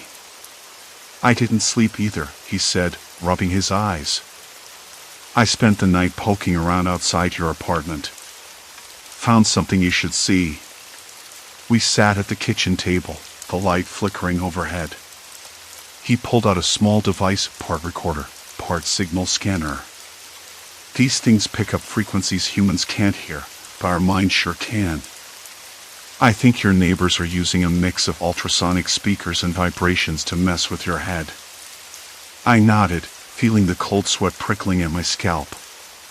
That's what I thought. But how? Why this level of invasion? Mark shrugged, biting his lip. It's about control. Breaking down your sense of reality. They want you off balance, confused, maybe paranoid enough to leave or worse, give up fighting. I swallowed hard. The idea of leaving crossed my mind, but where would I go? The city felt smaller already, like a trap tightening around me. My apartment, the place I should have felt safe, had turned into a prison. Mark handed me the device. I recorded some of the signals last night. Listen. I pressed play, and at first, there was just silence. Then a faint static, a barely audible murmur, like voices just beyond comprehension. Then the tapping, soft, rhythmic, almost deliberate. I felt it in my chest, a vibration that resonated deep inside. The whispers returned, clearer this time. "We're inside." The words echoed. I looked up at Mark. "How do you fight something like this?" He was silent for a moment. "Then, you don't. Not directly. You have to outsmart them. Find where the speakers are. Cut the signal. Turn their own game against them." A plan was forming, fragile but real. But it meant diving even deeper into their world, stepping into shadows I wasn't sure I could navigate. And once you cross that line, there's no going back. I glanced toward the door. The hallway was quiet, too quiet.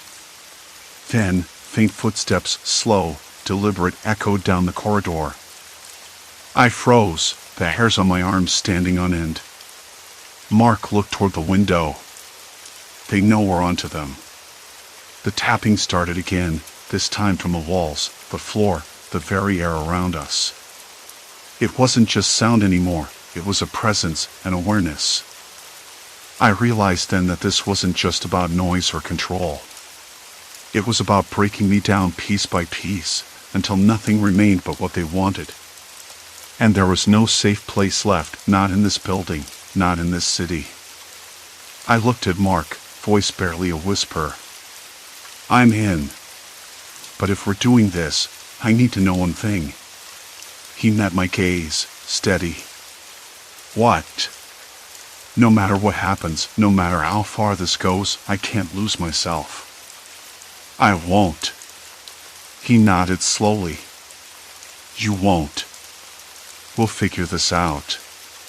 Together." The room seemed to close in tighter, the tapping growing louder, more insistent. My hands trembled, but I stood up, moving toward the door. Outside, the wind picked up again, rattling the window panes. A shadow moved across the street, deliberate, slow. I blinked. It didn't disappear this time. It was watching. And now, so was I. The tapping didn't stop. Mark was beside me, quiet but alert, his eyes dark pools reflecting the dim light of the lone desk lamp. The room felt smaller, tighter, like the air had thickened and settled into a weight pressing down on my chest. I swallowed hard, tasting the stale tang of fear mixed with caffeine and something metallic, maybe the sweat on my own tongue. "I can't tell if it's in my head or out here," I whispered, voice cracking. "This isn't just tapping anymore. It's something else." He shook his head, rubbing the back of his neck. "No, you're right. It's like it's everywhere. But it's not random.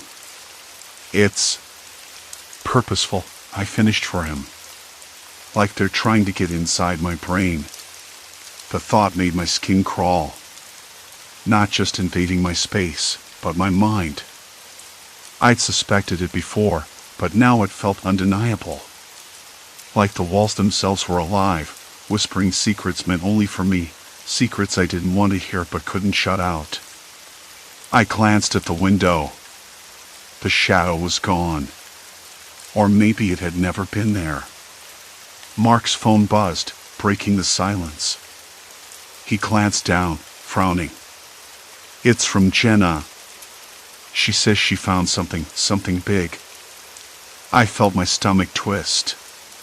Jenna was the only other neighbor I could trust, the one who'd publicly backed me after I filed the complaint, the one who'd noticed the odd sounds too but had been too scared to say anything. If she was reaching out like this, it meant things were worse than I imagined. "What did she say?" I asked, stepping over to my laptop to open the message. "Just a location. Somewhere in the lobby basement." Mark's voice was tight. "She says there's a panel or something, hidden speakers, maybe." She managed to snap a photo but couldn't get close. I exhaled sharply. The basement. That dark, cold place with peeling paint and flickering fluorescent bulbs. I'd been down there once, briefly, just to check the boiler. The air was thick with the smell of mildew and rust, and the walls echoed every sound like a cavern. "Let's go," I said, suddenly feeling a surge of adrenaline. If they're using hidden speakers, that's the source. That's what's been doing this. Mark hesitated. It's risky. What if they're watching? I bit my lip. We're already on their radar. What choice do we have? We moved quickly, gathering a flashlight, my phone, and a small notebook I'd started keeping, jotted down every strange sound, every whispered phrase I thought I recognized. The tapping was louder now, synchronized with my heartbeat, as if mocking me for going after something I couldn't fully understand. The corridor to the basement smelled sharper, colder. I rubbed my arms, the goosebumps rising despite the layers of my jacket. Mark clicked on the flashlight, the beam slicing through the darkness, revealing cracked tiles and graffiti sprayed in faded black letters. The tapping followed us, distant but insistent, like a pulse beneath the floor. Here, Jenna's text had said. Behind the storage closet. We found the door easily enough, a heavy metal slab with chipped paint and a dent near the handle. I reached out, fingers trembling, and pushed. It gave way with a low groan.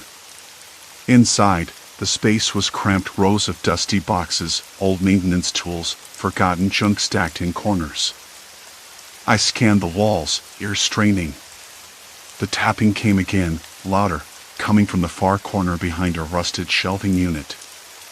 Mark crouched down, shining the dim light that cast long, dancing shadows behind the shelves. "There," he said.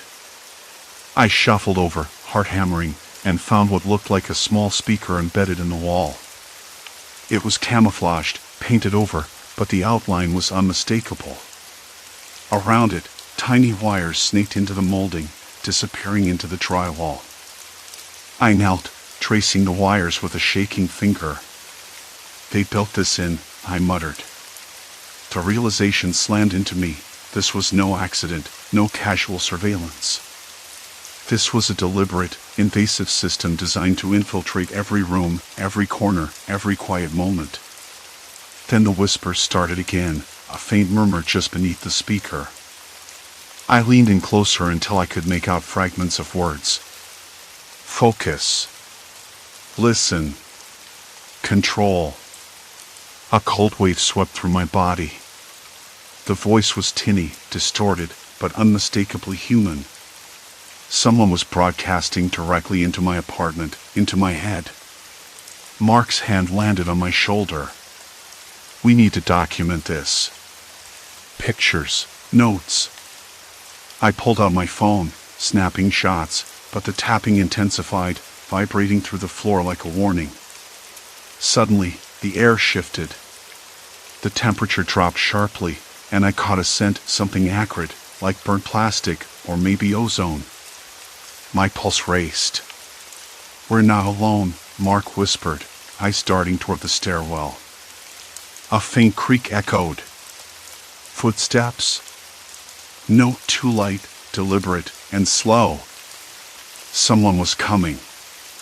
I backed away, heart in my throat, feeling the walls close in tighter.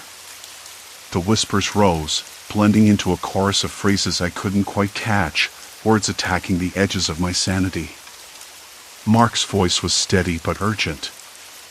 "We have to get out. Now!" I nodded, but as we turned, the door slammed shut with a finality that made my blood freeze. The tapping stopped. Silence. Complete silence. Then a voice, clear and cold, crackled through the speaker. "You shouldn't have come here." I spun around, searching the shadows, but there was no one. Only us. And whatever they wanted from me next. The cold voice echoed in my ears long after the silence swallowed the room. "You shouldn't have come here." It wasn't a threat shouted in rage, but an icy statement, precise and measured, as if the words themselves were items sliding under my skin. Mark's grip on my arm tightened. I could hear his breath, shallow, quick, while my own lungs refused to deepen. The door stayed shut. No amount of shaking or pounding yielded even a creak. We were locked in, the flat suddenly feeling like a vault. The temperature, which had dropped so suddenly before, seemed to hover just below normal now, but the chill wrapped itself around me, settling into my bones.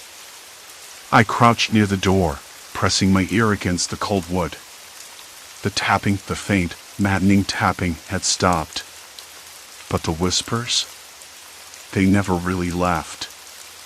I could still catch fragments, like a threadbare radio signal, warped and incomplete. Listen. Control. Can't trust.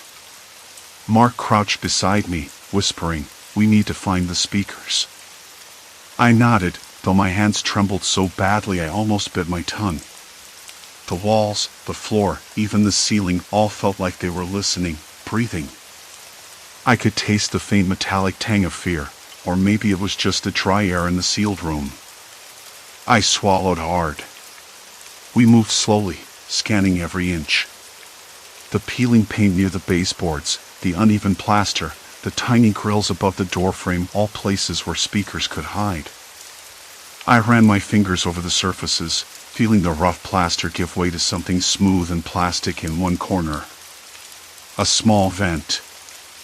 I pressed my ear and caught the faintest buzz, like a radio station trying to break through static. "Here," I whispered, and Mark pulled out his phone, flashing the light inside the vent. Wires. Thin, black wires coiled inside, disappearing into the wall. My stomach clenched.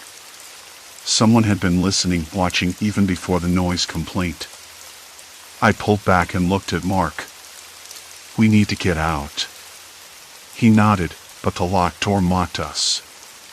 We turned to the window. The glass was thick, the frame old and warped, but it was the only escape. The street below was dark, silent except for a distant dog barking, its sharp yips piercing the night.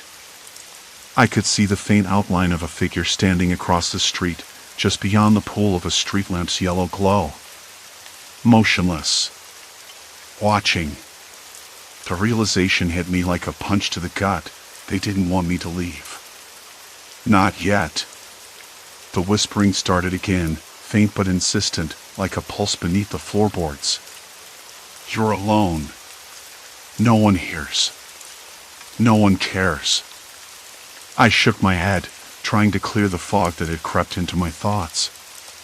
The tapping resumed, soft at first, then building into a rhythmic knock that vibrated through the floor, the walls, the air itself. My skin prickled. "They're trying to get to me," I said aloud, voice barely above a murmur. Mark looked at me sharply. "We can't let them." Minutes felt like hours. Then, a sudden jolt, the speaker hidden in the wall crackled. A new voice, softer, almost coaxing, seeped through. "Why fight? We only want help. Listen. Help." The words sounded like poison. I swallowed hard, tasting it bitter and false. "Help?" I echoed, voice cracking. "What help? You've been invading my mind." The voice paused, then a dry laugh, a sound without humor, filled the room. "Your mind? No. Your fears. Your doubts. We just guide them. You think you're unraveling, but really, you're waking up." I wanted to scream, to run, to throw myself against the walls, but Mark pulled me back. "Don't listen." The tapping stopped abruptly. Silence. Complete silence. I closed my eyes, trying to steady my breathing, to find some center in the chaos. When I opened them, Mark was looking at me with an expression I didn't recognize, something like calm mixed with exhaustion. "We need to report this," he said. "The building's wired. Hidden speakers everywhere. They've been using vibrations, whispered commands to mess with your head. I wish I were making this up. Who? The question stuck in my throat. I don't know, he admitted. But it's systematic. Someone's been watching you. Testing you. The thought made me sick. My neighbors. The people I passed every day, who smiled and nodded in the hallways. All liars. All conspirators. The next morning, sunlight spilled into the apartment like an intrusion, too bright, too honest. My eyes blinked against the glare, and the silence felt different now, heavier. It wasn't just the absence of noise, it was the weight of what I'd uncovered. Mark and I sat at the kitchen table, the air still thick with tension. I could still hear the faintest echo of whispers, like a low hum beneath the hum of the refrigerator. I knew it was just my mind playing tricks, but it was enough to make me shiver. We called the building management, then the police, and finally, a local news station. Evidence in hand, the photos, the recordings, the strange wiring we'd found behind the walls. It was a slow process, bureaucratic and frustrating, but for the first time, I felt a small spark of control. The building was inspected. The authorities found the speakers, the wiring, even hidden cameras. The story broke, a psychological harassment scheme, targeting tenants who complained or threatened to expose certain tenants with unusual influence.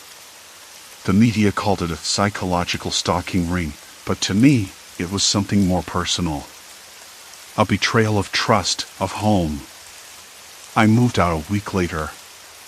The new apartment was quieter. Normal. But the echoes followed me. Late at night, I'd catch a flicker of movement in the corner of my eye, or a soft tap on the wall that wasn't there. I'd hear whispers on the phone, a voice that didn't belong to anyone I knew. I stopped looking over my shoulder. Mostly. The experience left its mark. I was more cautious now, more guarded. I didn't trust the smiles in the hallway or the polite nods from strangers. I learned to listen for the silences, the absences, the things that weren't said but meant everything. And sometimes, in the dead of night, when the city sleeps and the hum of life fades to a whisper, I still hear the tapping. Faint, deliberate. A reminder that some walls have ears, and some neighbors never truly leave you alone. I don't know who orchestrated it all or why I was chosen. Maybe they wanted to break me, or maybe it was just control for the sake of control. But I survived. Not unscathed, not unbroken, but aware. And that is both a curse and a kind of freedom. Story 4, Invisible Threads, Social Media's Haunting Secrets. I never thought a Monday morning could feel so strange. I flipped open my phone, as usual, though the screen's glow felt harsher than normal in the dim light. My social media feed blinked to life, scrolling like it always did, photos of people I barely knew, memes I didn't laugh at, and the endless curated snapshots of lives I wasn't sure I wanted to follow anymore. But something was off. At first, I didn't notice. Then a comment caught my eye. Remember when you thought no one knew? We do. The username was unfamiliar, some random jumble of letters and numbers. I blinked. Coffee sloshed over the rim, warm and bitter. I tapped the profile. No picture. No posts. Just that cryptic message. I scrolled down. Nothing else. Just the silence of an empty account. Maybe a prank. I tried to shake it off. I told myself I was tired, and my brain was playing tricks. But then another message popped up, this time in a private group chat I'd never joined. You're not as invisible as you think. My hands tightened around the phone, knuckles white. I looked up, scanning the small apartment. The walls were bare, save for a crooked calendar with an old movie poster taped over the corner. My roommate was still asleep, I hoped, judging by the soft snore coming from the bedroom. I told myself to breathe, slow down. It was probably spam, or some weird coincidence. Yet, a faint chill traced my spine despite the warmth of the room, with its faint smell of dust and decay. I tried to move on. I swiped through the feed, but the algorithm seemed to shift under my fingers. Instead of the usual posts from friends and acquaintances, I started seeing strangers' profiles with perfectly staged photos, but their comments were personal, too personal. "We know about the night you stayed silent," one said. Another, "You can't hide from what's buried beneath." The words felt like ice cubes pressed to my skin. I closed the app, but the unease stayed. It was like those messages had opened a door I didn't want to find, and now I was standing in the threshold, the light behind me but something darker ahead. I tried calling my best friend, Jamie, who usually had a joke or some nonsense to cut through my anxieties. The phone rang twice before going to voicemail. Of course. I left a message, voice a little too steady. "Hey, it's probably nothing, but have you seen anything weird online? Like people knowing stuff they shouldn't? Call me back when you can." Silence. Complete silence. I set the phone down and stared out the window. The street was waking up, joggers looping past, a dog barking somewhere. The ordinary sounds didn't fit the tension growing inside me. How could they? It was the kind of normal that felt like a costume I was wearing too tightly. Curiosity got the better of me. I went back to the app and clicked on one of the stranger profiles. There was a picture of a park bench, empty except for a crumpled jacket. The caption read, "You left this behind. Forgotten things don't stay hidden." I frowned. The jacket looked familiar, but I couldn't place it. Then I noticed the location tag, my neighborhood park, the one I used to visit in college but hadn't since that summer. The summer I thought I'd erased from memory. My phone buzzed again. A direct message this time. "We're watching. Not to scare you. Just to remind." I swallowed hard. The words felt less like a warning and more like a statement of fact. Someone was watching. Someone new. I put the phone down, the screen still glowing in the dim kitchen light. My breath came faster. I wanted to tell myself it was a glitch, a mistake. But I couldn't. Not really. Outside, a car door slammed. Somewhere nearby, footsteps hurried away. The city felt too close, too loud, and yet I felt utterly alone. I pulled my sweater tighter around me, the fabric rough against my skin. The coffee had gone cold. I didn't want to know how much time had passed, but the phone was still there, an unblinking window into a world that suddenly seemed less safe. I didn't know it yet, but that was the moment everything began to unravel. The sky had darkened further, the clouds thickening like a shroud over the city. I glanced up, barely noticing the chill that had settled in, as if the cold wasn't just outside, but creeping into my bones. My fingers twitched, restless, hovering over the phone screen before I forced myself to look away. Every notification felt like a trap, every buzz a countdown. Somewhere in the distance, sirens wailed urgent, relentless. It wasn't just the city's usual chaos anymore. It was something else, something that gnawed at the edges of my thoughts, unraveling whatever threads of calm I'd managed to hold on to. The shadows around me seemed to thicken, the streetlights flickering as if struggling to hold back the night. I tried to stand, but my legs felt heavy, weighted by an unseen burden. The air tasted metallic, thick with tension. I could hear snippets of conversations drifting through the alleyway, frantic voices, low and hurried, but none reached me clearly. The world was fragmenting, splintering into pieces that didn't quite fit together. And then, a sudden movement caught my eye, a figure emerging from the fog, silhouette sharp against the hazy backdrop. My heart clenched, a knot tightening so fast I thought it might choke me. Was it a friend? An enemy? Or just another stranger lost in the city's endless night? I wanted to call out, but the words stuck, brittle and broken. The phone buzzed again, a message this time. I bit my lip, torn between the safety of ignorance and the peril of knowing. The screen lit up, casting a pale glow on my face, revealing the fear I'd been trying to hide. Whatever this was, it wasn't over. Not even close. The morning light sliced through the cracked blinds, stabbing at my eyes like 1,000 tiny needles. My phone buzzed on the nightstand. Again. Another message. I stared at it, my fingers trembling enough to make the screen wobble.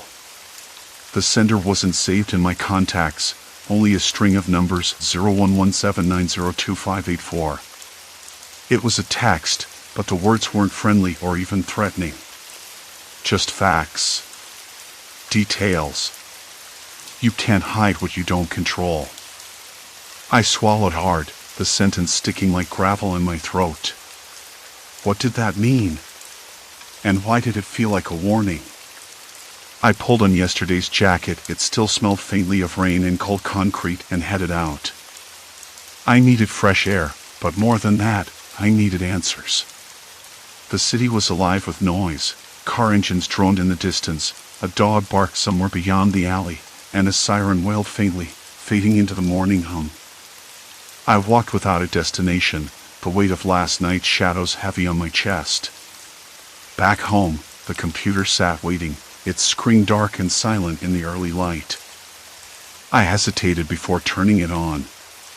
Last night, it had shown me something I couldn't unsee, strangers discussing things only I should know, as if some unseen algorithm was pulling threads from my private life and weaving them into a public tapestry. I opened my browser, heart hammering against ribs like a trapped bird.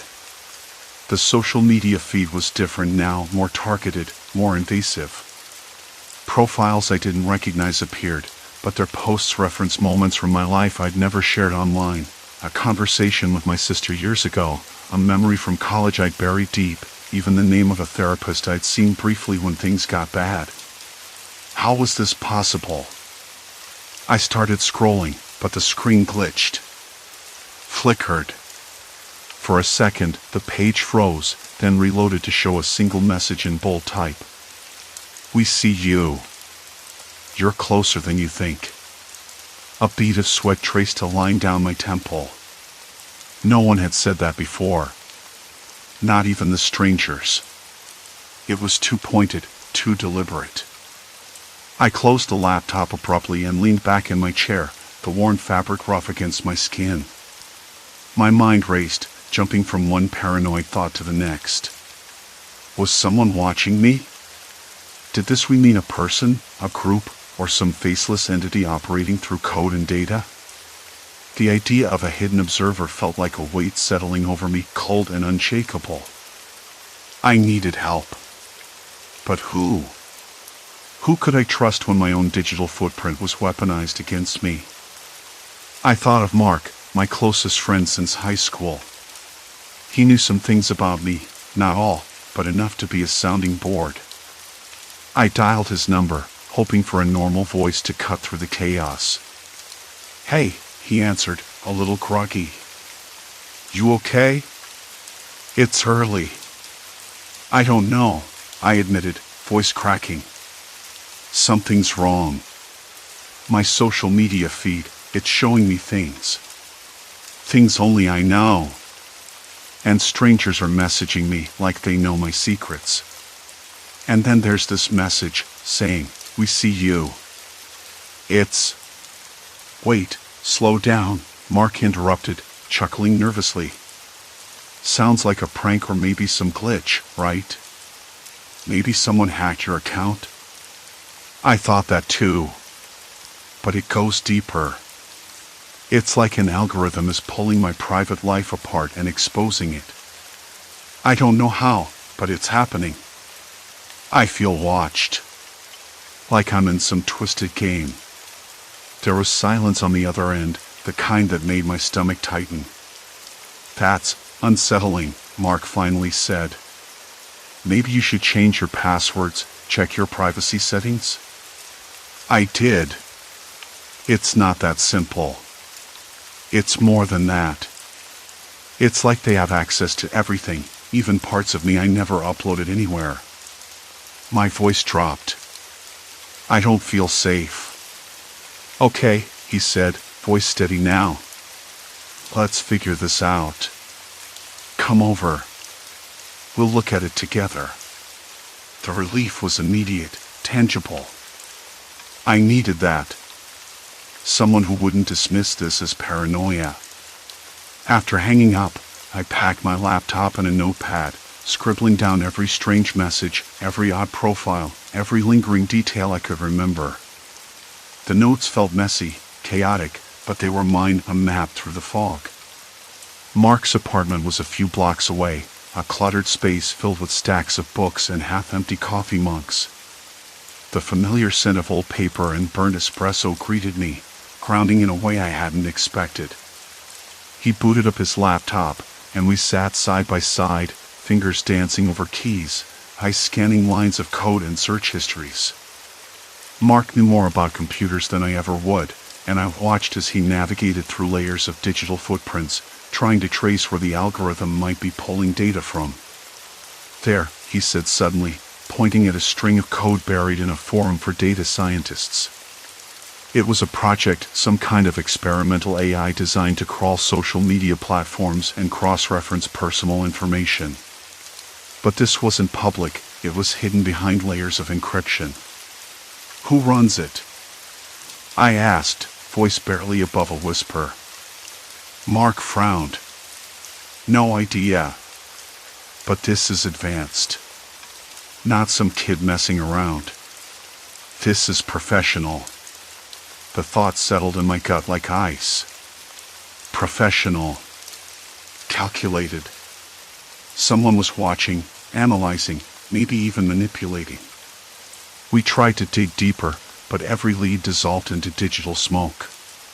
Profiles vanished, links expired, and the algorithm's trail grew cold. It was like trying to grab water with bare hands. Then Mark said something that sent a chill racing down my spine. Do you remember anything you've said out loud recently? Phone calls, conversations with people? I thought hard. Not really. Why? Because some of these algorithms don't just read posts or texts. They listen. Voice assistants, smart devices, even public cameras with audio capture. If someone planted a device near you, they could be gathering everything. I swallowed, a dry lump lodged in my throat. At home, I had a smart speaker I barely used. Could it be that? Or worse, something I didn't know about? Maybe you should check your place, Mark suggested. Look for anything unusual. Cameras, mics, anything out of place. The idea made my skin prickle. The thought of someone inside my own space, watching and listening, was unbearable. I nodded, though my hands shook. On the walk back, the city felt different. The usual buzz of life now sounded like whispers and footsteps just out of sight. I kept glancing over my shoulder, half expecting to see someone lurking in the shadows. Back in my apartment, I moved methodically, checking every corner, every shelf, every electronic device. The walls felt too thin, the air too still. I found nothing obvious, no hidden cameras or microphones tucked behind books or lamps. But that didn't mean they weren't there. I sat down on the edge of the bed, the rough fabric of the quilt scratching my arms. The silence pressed in, heavy and suffocating. My phone buzzed again. Another message. Closer. My breath caught. The screen's light was harsh in the dim room. I wanted to throw the phone across the room, with its faint smell of dust and decay, to break the connection to this creeping nightmare, but I couldn't. Not yet. I stared at the glowing screen, the word closer burning into my mind. The city outside was waking, oblivious to the invisible threads tightening around me. And I realized this was no random glitch or prank. It was a systematic unraveling of everything I trusted: my life, my privacy, my sense of safety. There was someone behind it all. Watching. Waiting. The storm was gathering, and it was only just beginning. The apartment was colder than usual, or maybe it just felt that way. I traced my fingers along the rough plaster of the wall, trying to ground myself in something real. The faint hum of the refrigerator buzzed somewhere in the kitchen, but the silence felt heavier than the noise. I'd spent the last hour circling the rooms like a nervous animal, eyes darting to every shadow and corner, hands brushing over every device: my phone, the smart speaker, the router. Nothing obvious. No blinking red lights, no small cameras tucked behind picture frames. Still, the feeling of being watched didn't ease. I sat down on the edge of the couch, fingers drumming an uneven rhythm on the threadbare fabric. My phone illuminated the dim room with its cold glow. I reopened the messages from the strangers. One was particularly unnerving: a woman who claimed to know about the time I'd lied during a company audit, something I'd only ever whispered about in my head. How did she know that? I hadn't told a soul. Not even Mark. A sudden ping startled me, and I jumped. It was a notification from a website I barely used, a forum dedicated to data privacy. Someone had replied to a post I'd written a few days ago, except it wasn't a reply. It was a direct message. The text was simple but chilling: "You're already too deep. There's no going back." I swallowed hard. Who was this? How did they find me? I wanted to delete my accounts, my digital life, and disappear into some analog wilderness. But even as the thought formed, I knew it was useless. This wasn't just about social media anymore. It was beyond that. It felt like a trap tightening its grip. I leaned back, staring up at the ceiling, the peeling paint looking like cracked skin. The air smelled faintly of the cheap coffee I'd brewed earlier, bitter and stale. Somewhere outside, a dog barked in the distance, sharp and anxious. My phone buzzed again. Another message, this one from a number I didn't recognize. "Check your emails. Now." My heart hammered against my ribs. I didn't want to open it. I closed my eyes and took a breath. The room felt smaller, walls inching closer, the floor tilting beneath me. But I unlocked my laptop anyway. The inbox was flooded with new messages, all from different addresses but with the same subject line: "We know." I clicked the first one. Inside was a file attachment and a short note: "Your secrets aren't safe." Not anymore. Hesitation froze me. What if opening the file unleashed something worse? But curiosity, that dangerous itch, won. The file was a video. Grainy, shaky footage of my apartment's front door. A timestamp showed it was recorded just last night. The camera angle was low, almost hidden, and in the grainy black and white I could see the outline of a figure standing outside. I recognized the jacket from the coffee shop, the same one worn by the man who had asked me if I was the one a few days ago. I pressed pause, my fingers trembling. The figure lingered for a long moment, then turned, walking away. No face visible, just a silhouette swallowed by the night. My breath hitched. Someone had been outside my door while I slept. The laptop fan whirred louder, as if protesting the invasion of privacy. The screen flickered once. I closed the video and stared at the glowing rectangle, feeling utterly exposed. I was trapped. I tried to shake the dread, but it clung to me like a second skin. My phone rang suddenly, cutting through the silence. I almost dropped it. The caller ID was blocked.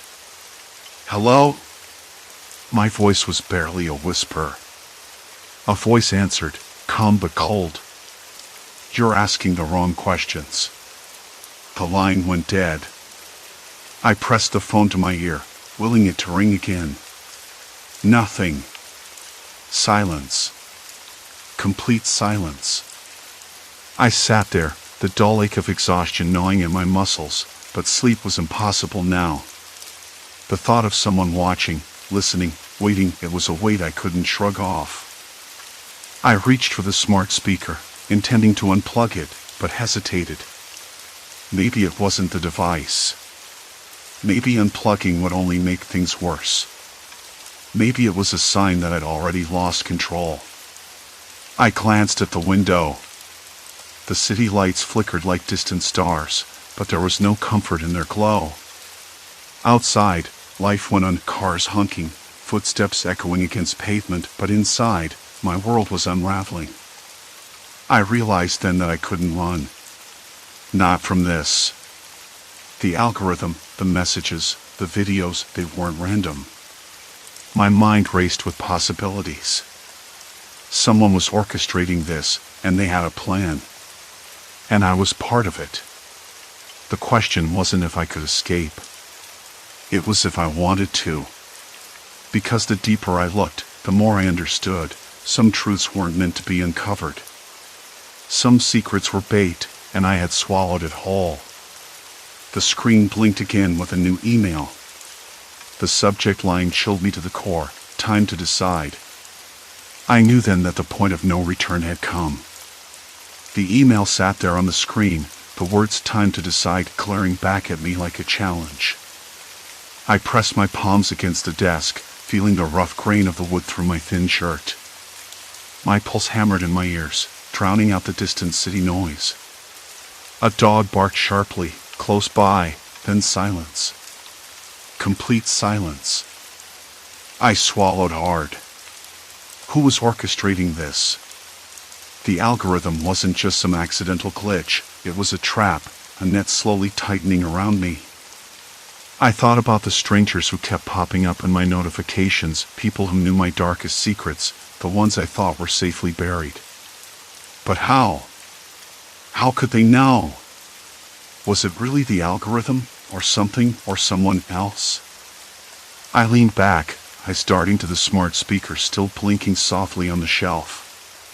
Unplug it or not? That hesitation gripped me all over again. What if it was a beacon? A listening post? I imagined it spitting back my words, transmitting everything I said to silent observers in some cold, windowless room.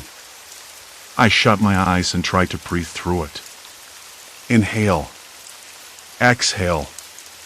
But the tension crept under my skin like a slow burn, creeping in with every shallow breath. My phone buzzed again. Another message. This one was different, no subject line. Just a text, "You can't hide." Not anymore. I slammed the laptop shut, the snap echoing off the bare walls. My hands trembled, fingers twitching like they wanted to run. I wanted to run, really, but I was tethered here, glued to this apartment by invisible chains.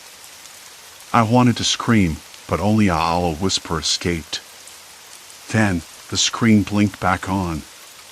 A video started playing, a grainy, shaky clip, like someone holding a phone at arm's length. My breath caught. The footage was of me. Not from a party or a public place, but from inside my own bedroom. Someone had been watching me. I pressed pause, heart thundering so loud I thought my chest might split. The air grew thick and oppressive. My apartment, once a sanctuary, felt like a cage. The walls seemed to lean in, their shadows stretching long and sinister in the flickering light. I knew I had to find out who was behind this. But where to start? The police? They'd probably dismiss it as a glitch or a prank.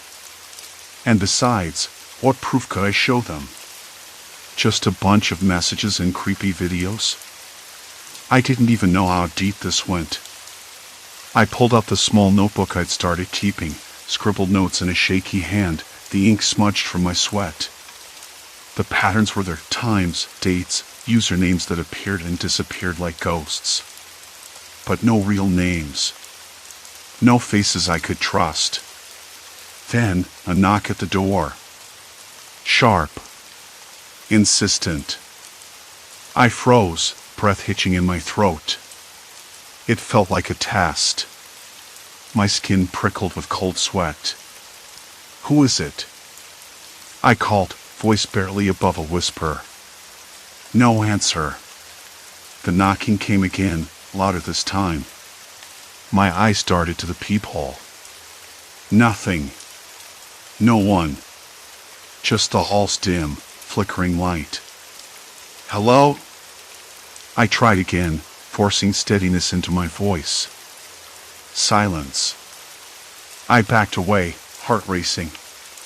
The apartment felt smaller, every shadow a potential threat. I checked the locks, deadbolt, chain, both secure. But the sense of being watched only intensified. Behind me, the smart speaker blinked. Its light pulsed slowly, almost rhythmically, like a heartbeat. I told myself it was nothing, a glitch or a random signal. But the unease didn't fade. I paced, rubbing my arms, trying to shake the cold that had settled deep inside. My phone buzzed once more. Another message, this time longer. You've seen too much. You think you're in control, but you're not. We're everywhere. You can't turn back now. The words burned in my mind. Who are we? And why me?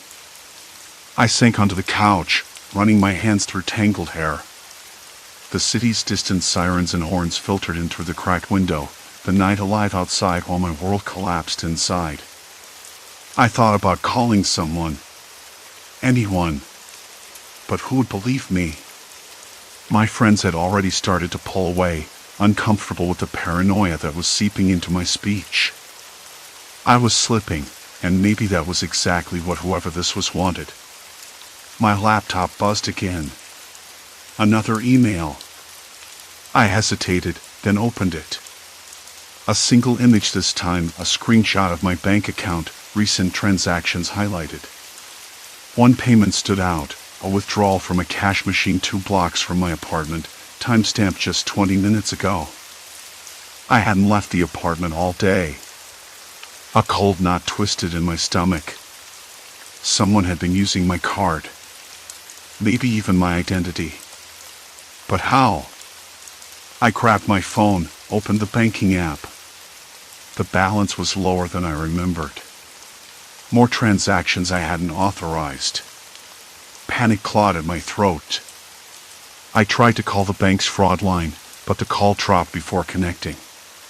The screen went black. The apartment plunged into silence. The power had gone out. I sat frozen, the darkness pressing down like a physical weight, my breath loud in my ears. The city outside was still faintly lit by street lamps, but inside, I was alone with the silence and the creeping feeling that I was no longer the one in control. Then, from the darkness, the smart speaker's light flickered on one last time.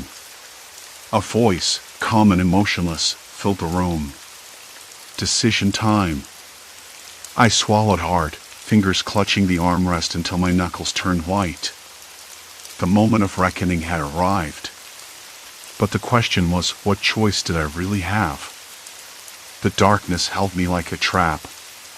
My phone buzzed on the table. A message. From an unknown number. I didn't want to look, but I did. The text was short, "You're closer than you think. Watch your back." My hands trembled, and I dropped the phone. The plastic hit the floor with a hollow sound that seemed louder than it should have been. I remembered the strange algorithm, the way my social media feeds had shifted, how people I didn't know were speaking as if they'd read my mind, or worse, my diary. Those strangers had been pieces of a puzzle, connected not by coincidence but by design. Someone out there had been watching me, tracing the outlines of my life I thought were private. I needed answers. The next morning, With the city waking sluggishly outside my window, I started piecing things together. I went back through every message, every weird comment, every tagged photo I'd ignored. There was a pattern, a subtle shift in words, a timing that matched events I hadn't realized were being tracked. The algorithm wasn't just feeding me information, it was feeding them, the people who wanted my secrets, my fears. I thought about calling the police. But what could I say? Someone's watching me through my phone and social media? It sounded absurd. And maybe it was. But the evidence was there, in the cold transactions on my bank app, in the messages that hinted at an unseen presence. Someone had hacked into the fabric of my life. I started to feel the walls closing in again. My apartment, once a refuge, felt like a cage. Every creak in the floorboards, every distant siren, felt amplified. I stopped opening social media altogether. No posts, no messages, nothing. The silence was unbearable but preferable to the constant intrusion. A week later, the bank called. Fraud alert. Someone had drained more of my accounts, but the bank had frozen everything just in time. I went to the branch, sat with a teller who couldn't look me in the eye. "We're doing everything we can," she said, but I saw the doubt in her expression. It wasn't just me, this had happened to others. It wasn't random. Someone was siphoning data, exploiting the digital shadows we all cast. That night, I lay awake, the room too quiet. I thought about the people who had reached out, the strangers who knew me better than anyone. Not friends, not stalkers, but something else. Somewhere, someone had built a map of my life, and I was a marked point on it. I started locking down everything. New passwords, two-factor authentication, even a burner phone for calls. It felt like putting on armor made of glass. Fragile, transparent, but necessary. I told a few close friends what was going on. Their reactions were a mix of disbelief and concern, and that was almost worse, feeling like I was losing grip on reality. One afternoon, while scrolling through old emails, something I'd avoided, I found a message buried deep, a newsletter from a tech company I barely remembered subscribing to. The topic? Algorithms that analyze user behavior to predict personal traits and vulnerabilities. The fine print? Data could be shared with partners for improving user experience. A euphemism for exploitation. That was it. The truth was less dramatic than I'd feared, but more insidious. It wasn't a person sitting in the shadows, but a network of algorithms, data brokers, and careless corporations. The strangers who knew my secrets. They'd been fed those secrets by the very systems I trusted. I realized then that the horror wasn't the unknown watcher, but the fact that I'd been visible all along. That my life, with all its messy, unguarded corners, had been on display, traded like currency. And no one had asked for my permission. The revelation was heavy, but it was also freeing. I couldn't undo what had been done, but I could choose how to live now. I started reclaiming my digital life piece by piece, deleting profiles, limiting what I shared, learning to be more guarded without closing off entirely. I didn't want fear to dictate my existence. One evening, weeks after the blackout, I stepped outside. The air was cool, carrying the faint scent of rain and exhaust. A dog barked somewhere in the distance. The city thrummed with life, indifferent and infinite. I felt smaller than ever, but also oddly steady. I told myself it was a new beginning. Not a clean slate, those don't exist, but a chance to move forward, worried but unbroken. The algorithm might still be out there, still watching, but I wasn't the same person it had tried to control. I locked the door behind me and walked into the night, the weight of unseen eyes lingering but not suffocating. Because sometimes, the greatest horror isn't what's watching you, it's realizing you've been seen all along and learning how to live with that truth. Silence. Complete silence. And then, Finally, a breath. A subtle shift in the air, a reminder that life moves on despite shadows. I stepped forward, each footfall a quiet defiance, carving out space where fear once reigned. The city lights flickered ahead, indifferent and eternal, offering no promises but endless possibilities. In that fragile dawn, I found a sliver of hope, enough to keep walking. The street hummed softly beneath my shoes, a pulse that tethered me to this moment. Somewhere above, a lone window flickered to life, casting a pale rectangle against the night's canvas. It was a silent invitation, or maybe just a signal that others, too, were awake and wrestling with their own shadows. A breeze stirred, carrying the scent of rain yet to fall, a fresh, electric promise. I pulled my jacket tighter, feeling the weight of the night dissolve just a little. Ahead, the outline of a small park emerged, its benches empty but for the whispered secrets of leaves rustling in the dark. I paused there, letting the silence wash over me again, not as a void, but as a fragile beginning. The moment stretched, fragile and alive, before I moved on, step by step, into the sprawling unknown, carrying the quiet hope that even in the deepest night, dawn waits patiently to be found. Story 5, Terminal 27, The Vanishing Gate. A flight beyond reality. I never thought much about the airport terminal. But last Tuesday, something felt off. I arrived just after 6, the sun still low and pale behind the glass facade. The terminal was mostly empty, save for the occasional traveler hunched over a phone or staring blankly at a departure screen. The fluorescent lights buzzed overhead, flickering in a rhythm that made my eyes itch. I pulled my jacket tighter, tasting the stale air, nothing new, but somehow heavier, as if the space itself was holding its breath. I checked the departure board near the entrance, a ritual I performed countless times. But this time, the flights didn't quite line up. There was a flight to Omaha at Gate 7, which made sense, and a delayed one to Denver from Gate 12, usual stuff. Then, there was a line I didn't recognize, Flight 317 to Newark, departing from Gate 27. I frowned. Gate 27? The terminal had never had that many gates. At least, not in the years I'd passed through. I glanced around, expecting to see someone else puzzled, but the few passengers nearby were either lost in their screens or shuffling to their destinations. The quiet murmur of conversations and rolling suitcases filled the air, but something about the way the space seemed stretched like a rubber band pulled too tight made me hesitate. I shook my head. Maybe I was just tired.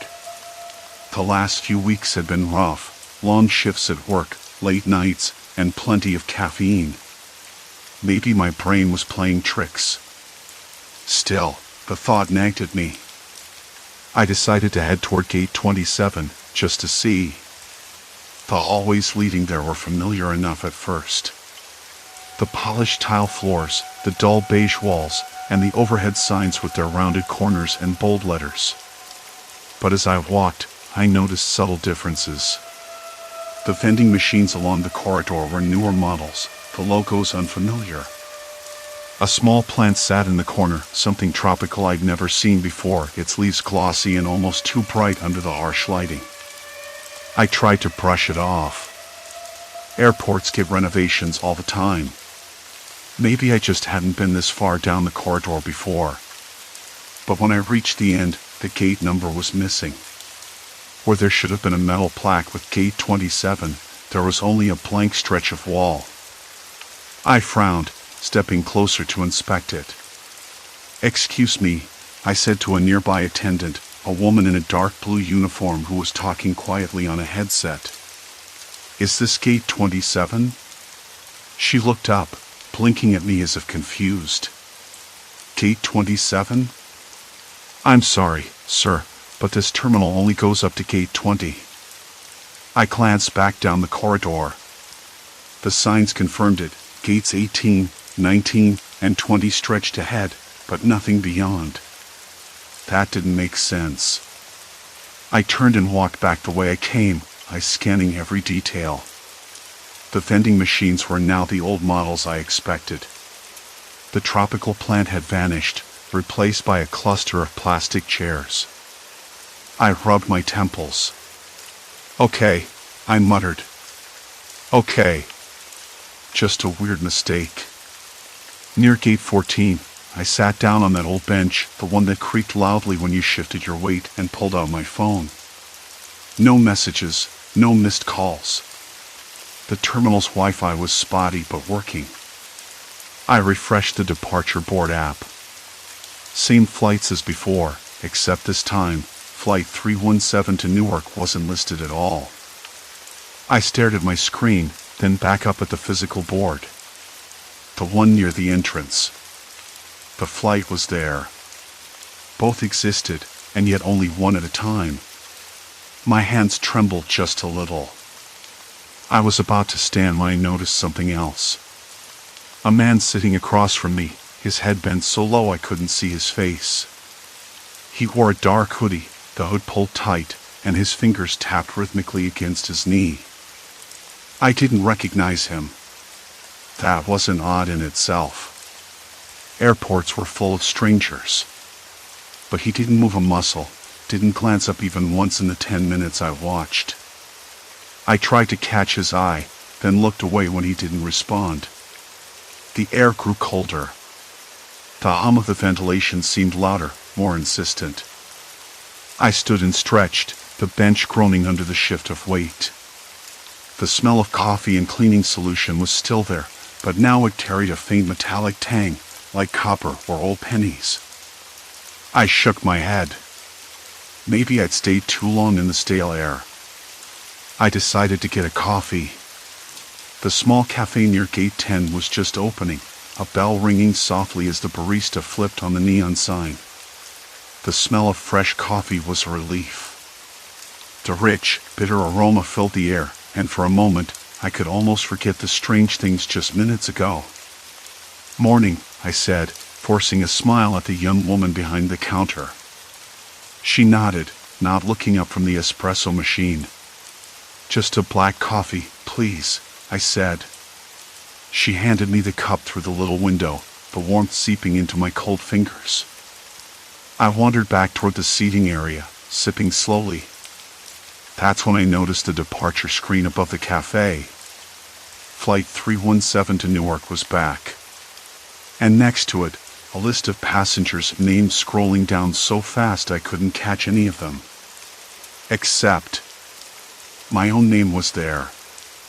I blinked, stared harder. No, that couldn't be right. I checked again. There it was, plain as day, my name, listed as checked in for Flight 317. My throat went dry. I looked around, half expecting someone to jump out and say it was a joke. But the terminal was quiet. Too quiet. No announcements over the PA, no crowds gathering around that gate. I tried to catch the barista's eye. She was focused on steaming milk, humming softly. I stepped closer, the cup of coffee growing cold in my hand. I pulled out my phone, opened the airline's app. No Flight 317. No Newark. No record of me checked in anywhere. I swallowed hard, feeling the weight of something I couldn't quite name settling in my chest. Outside the cafe, the terminal stretched on, but something had changed. The walls seemed farther apart, the light duller. I took a deep breath and told myself to focus. It was just a glitch. A mistake. A weird coincidence.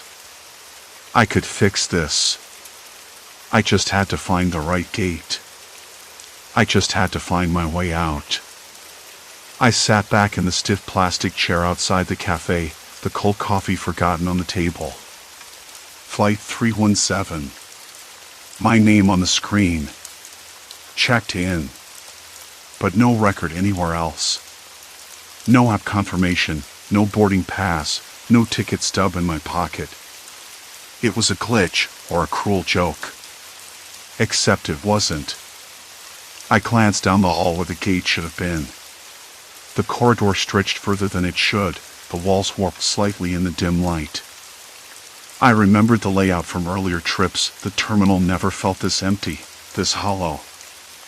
I stood, the chair scraping loudly against the floor. A plan began to form. If I was somehow trapped or caught in some loop, then I needed to map it out, find the edges. I couldn't trust my memory alone.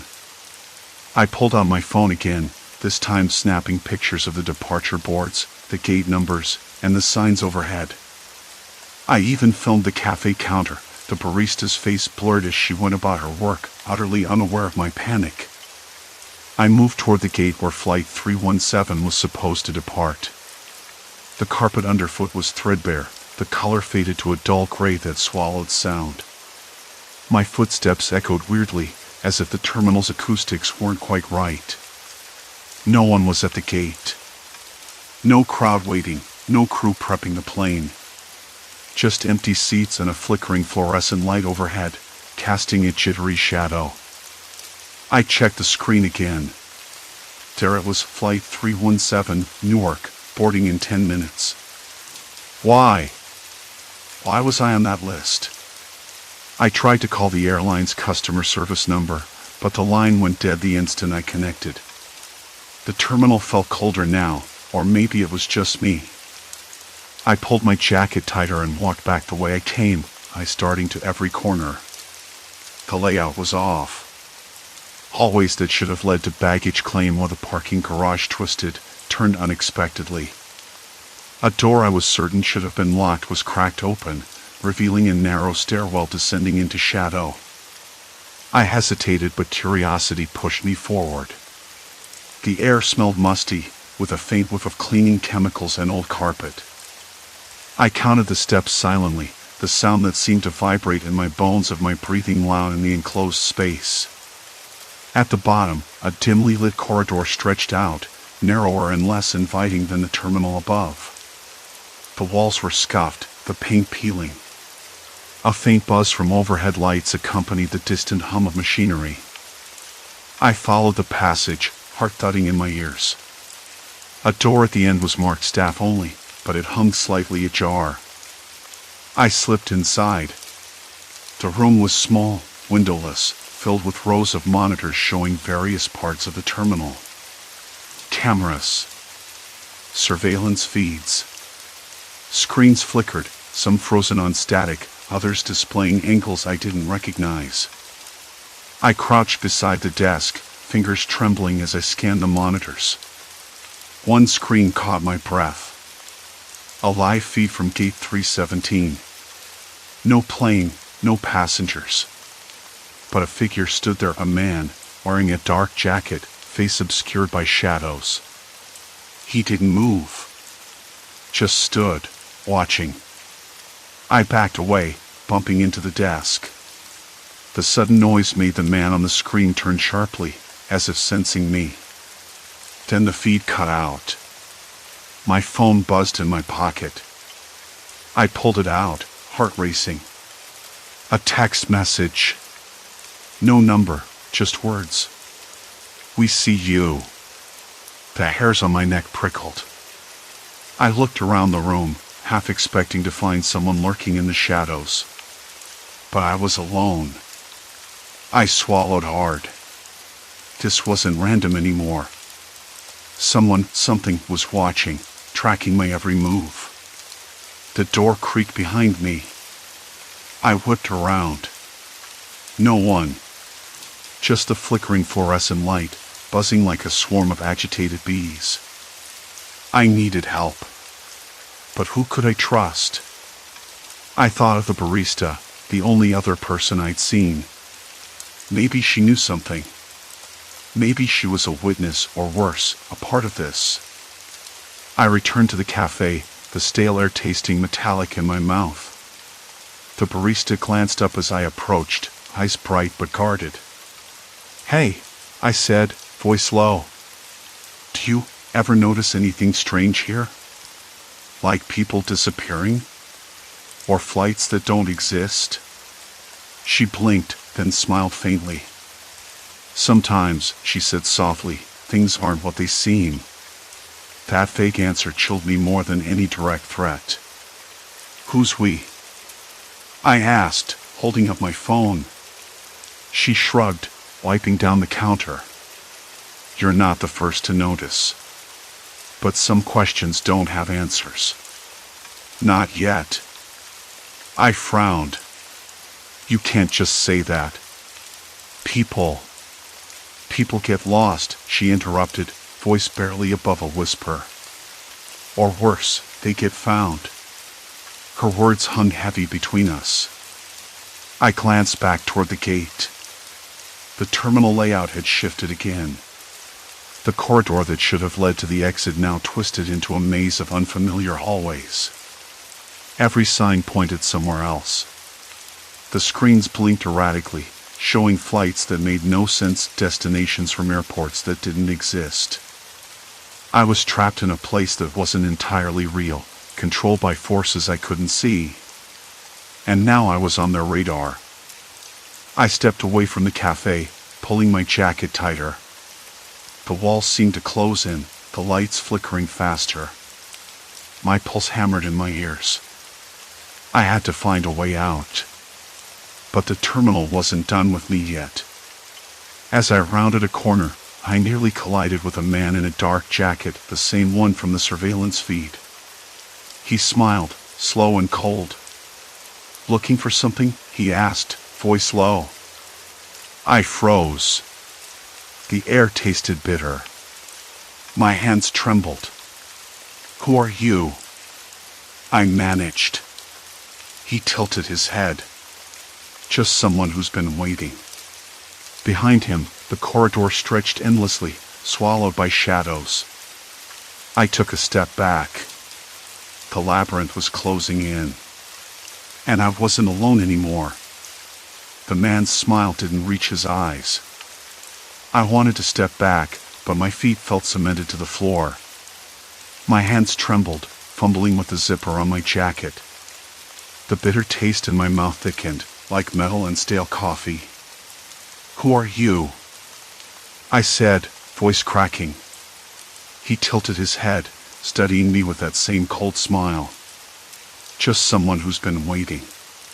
Behind him, the corridor stretched out dark, endless, and swallowing the light like a black hole. It was the kind of place you never want to walk into. I glanced around, trying to find another route, a sign, anything familiar. Nothing. The walls seemed to lean in, the air heavy and stale, carrying a faint scent of burnt plastic and something else, something like old paper left too long in a damp drawer. The overhead lights flickered again, faster this time, casting long, jittery shadows. My pulse hammered in my ears. If there was a way out, I couldn't see it. I don't want trouble, I said, trying to keep my voice steady. He laughed quietly, a sound that didn't reach his eyes. Trouble's already found you. He stepped closer, the floor creaking beneath his shoes. A faint rustle from his jacket, it was thick, worn, like he carried 100 secrets in its pockets. Something about him was wrong. Not just the smile, but the way he moved, like he belonged to this place in a way I never could. I swallowed and tried to look past him, toward the corridor's end. But the shadows seemed alive, breathing. I don't understand, I whispered. Why me? What is this place? His eyes flicked to the flickering screen beside us. The departure board that had been glitching all night now displayed one flight in particular, blinking insistently. Flight 963, destination unknown. No gate number. No boarding time. Just the words, glowing and insistent. That, he said, nodding toward the screen, is your ticket. But it's not a ticket to anywhere you want to go.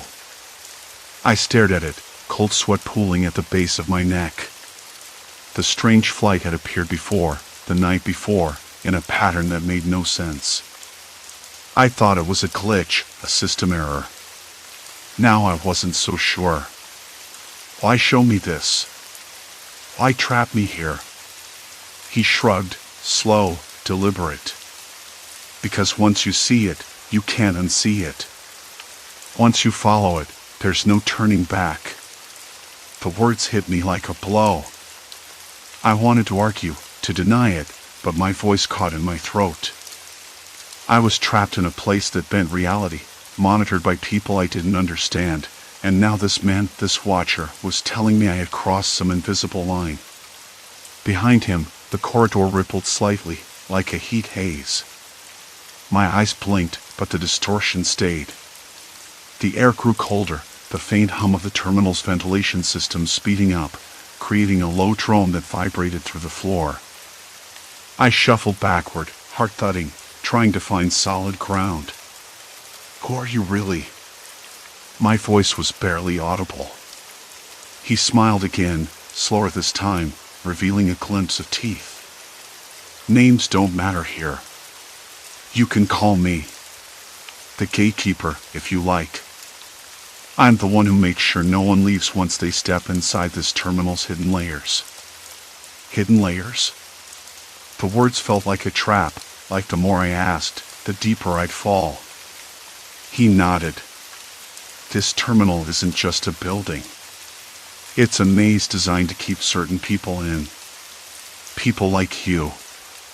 I swallowed hard. Why me? Because you noticed. His voice dropped to a whisper. Because you're the only one who's seen the shifts, the vanishing passengers, the fake flights. Most don't. They move through like ghosts, unaware or unwilling. I thought about the missing passengers, the empty seats on those flights, the way the terminal rearranged itself when I wasn't looking. It wasn't just a place, it was a trap. A living puzzle with edges I couldn't escape. Is there a way out? I asked, my throat tight. He shook his head. Not anymore. Once you're marked, the path's close behind you. The exits you knew don't exist anymore. My breath caught. The reality I clung to was dissolving. There was no flight home, no gate to catch. Only this endless maze and him, the gatekeeper, watching. Why don't you just let me go? I whispered. Because letting you go breaks the system. It's not just about keeping people in, it's about control. About order. Without it, the chaos you feel would be everywhere. I looked past him again, toward the corridor that seemed darker than before. The shadows whispered secrets I couldn't understand. My skin prickled with cold sweat. Then what happens to me? I asked. He stepped aside, gesturing to the corridor. You follow the flight. You become part of the terminal story. Or you stay here, lost among the shifting halls, forgotten. I took a shaky breath. I don't want to be part of this. Too late. You already are. The corridor beckoned, a dark promise and a threat all at once. I wanted to run, but my legs wouldn't obey. The man's voice softened, almost regretful. People like you don't leave. They just become. The lights flickered violently, then plunged the hallway into darkness. I heard the faint echo of footsteps, mine or someone else's, I couldn't tell. The bitter taste in my mouth thickened again, and the terminal's hum became a roar. Behind me, the gatekeeper's voice lingered, fading with the shadows. Welcome to the point of no return. I swallowed hard, the cold pressing in from all sides. The flight on the screen blinked once more, bright and unyielding. I stepped forward, and the terminal shifted. The darkness pressed in like a physical weight, swallowing the faint hum of the terminal's machinery until only my ragged breathing and the quick slap of my shoes against tile echoed in the void.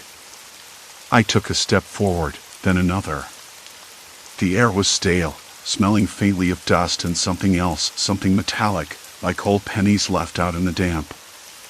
My skin prickled, goosebumps rising despite the warmth that had settled into my chest, a tight knot twisting with every heartbeat. I knew this was a trap, but the terminal didn't care. It shifted beneath my feet, rearranging itself, folding space like a cruel puzzle I was forced to solve blindfolded. I tried to recall the man's words, the final phrase about becoming part of the terminal's story. What did that even mean? Was I supposed to disappear? To dissolve into the endless maze, lost and forgotten? I swallowed hard, the bitter taste thick on my tongue. No, I wouldn't let that happen. I had to find a way out. The corridor suddenly forked, two hallways branching off into shadows so deep they seemed unreal. I hesitated, heart stuttering. Which way? I whispered, voice raw. Neither path looked familiar. I closed my eyes and listened. A faint murmur rose from the left, a low, rhythmic tapping, like fingers drumming on a table. The right was silent. Too silent.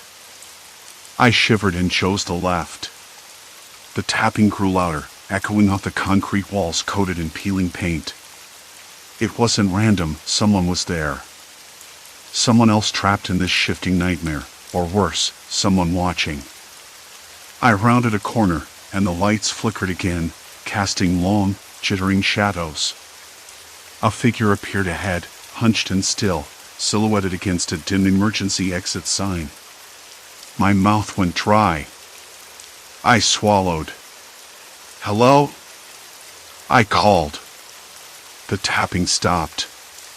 The figure didn't move. For a moment, I thought I imagined it.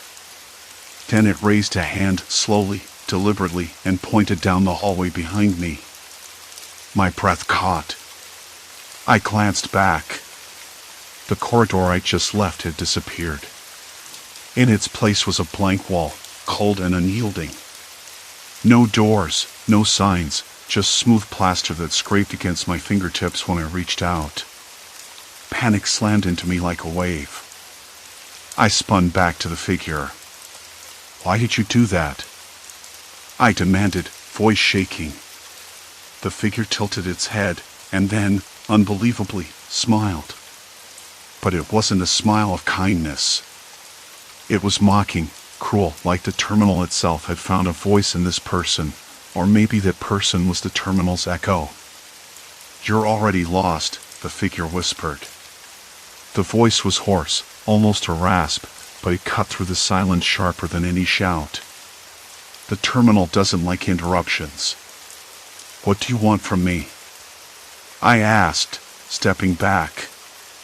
My hands trembled, sweat slicking my palms despite the chill. Just to watch, the figure replied. Watch you try to escape. Watch you unravel. A sudden sharp clatter sounded from down the hall behind the figure, like a metal tray dropping. The figure whipped around, but I seized a moment and bolted. My shoes slapped against the floor harder, echoing off the walls that now seemed to close in. My breath came in ragged gasps, chest tight enough to split. The air was thick, almost suffocating. A hum began somewhere deep beneath my feet, low and vibrating, as if the building itself was alive and angry. I sprinted, blindly turning corners, slipping past gates that flickered with static on their screens. I didn't dare look back. The terminal was punishing me for moving too fast, rearranging itself into a maze of dead ends and locked doors. And then I heard it, a voice, soft but urgent, whispering down the length of the corridor. Stop. Please. I skidded to a halt, chest heaving. The voice was familiar, trembling with fear and desperation. I strained to see through the gloom. Who's there? I called, voice cracking. The terminal swallowed my words. From the shadows stepped a woman, clutching a crumpled boarding pass. Her eyes were wide, shining with unshed tears. She looked as lost as I felt, but there was something else, determination. I've been trying to leave, she said, voice barely above a breath. But it's impossible. Every gate I get to, it's wrong. The flights don't exist. The screens lie. I nodded, the knot in my stomach tightening. I know. I've seen it too. She glanced over her shoulder, panic flaring. They're watching. The people who run this place, they don't want us out. My throat closed. Who are they? She shook her head, stepping closer. I don't know. But they're real. They move through the terminal like shadows. You don't see them, but you feel them. Like cold breath on your neck.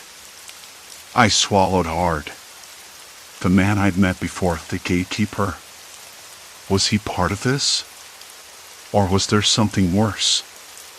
We have to stick together, she said, voice low but fierce. Find a way out before they decide we're a problem. The terminal groaned, a low, mechanical moan that sent vibrations through the floor. The lights flickered violently, then died, plunging us into black. Silence. Complete silence. Then, in the dark, a single screen blinked on, casting a ghostly blue glow. The display showed a flight one I hadn't seen before, Flight 237, destination unknown, boarding now. I reached out, fingers trembling, and touched the screen. It was warm, almost pulsing under my skin. The woman grabbed my arm. Don't. But it was too late. The screen flashed. The terminal shifted again. When the lights returned, we were somewhere else. The walls were lined with mirrors, reflecting endless versions of ourselves, confused, frightened, trapped. Behind us, the corridor stretched into darkness, but I knew the figure from before was there, watching, waiting. We're deeper in than I thought, I whispered. She nodded, eyes wide. And the terminal's not done with us yet. A faint sound reached us from the shadows, a soft tapping, slow and deliberate. The labyrinth was alive, and it was calling us forward. Into the unknown. I clenched my fists. There was no turning back now. The air smelled faintly of stale coffee and worn leather as I stepped into the terminal, the hum of distant announcements threading through the background like a half-remembered song. It was the same airport I'd walked through countless times before, yet something had shifted. Again. The walls didn't quite meet where I expected. The tiled floor had patches of scuff marks I hadn't seen last time, and the overhead lights flickered with a rhythm that felt less accidental and more deliberate. I tried to steady myself against a cold, metal column near gate 14. My hands trembled slightly, not from fear exactly, but from a deep, gnawing exhaustion that had settled in my bones over these past weeks. Each visit to this place had pulled me deeper into its maze, a labyrinth of corridors and departures that refused to make sense. Flights to places that didn't exist, faces that disappeared like smoke, hallways that swallowed me whole and spat me out somewhere else entirely. I glanced at the departure board. The screens were alive with impossible information. Flights labeled with codes I'd never seen, departures scheduled for years from now, gates that weren't on any map. The letters blurred as I blinked hard, my pulse tightening in my throat. I leaned closer to the screen, trying to pin down any pattern, any clue that might break the endless cycle. Lost? The voice came from behind me, soft but sharp, like an item made of sound. I spun around. A woman stood there, mid-30s, dressed in a sharp navy suit that looked like something out of a corporate catalog. Her eyes were too bright, too steady, and they seemed to pierce right through me. I didn't mean to startle you, she said, smiling thinly. It's easy to get turned around here. I wanted to say something, to ask her how she knew, but the words caught in my throat.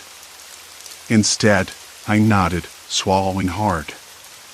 Most people don't notice the shifts, she said, stepping closer. You do. That means you're paying attention. That's rare. I studied her, trying to figure out if she was part of this endless puzzle or something outside it. Who are you? She hesitated, then glanced around as if to make sure no one was listening. Let's just say I know this place well. And I know what you're facing. I wanted to ask more, but the sound of an announcement pulled me away. The voice was calm, almost soothing. Flight 237 to Denver now boarding at Gate 9. But Gate 9 was nowhere near here.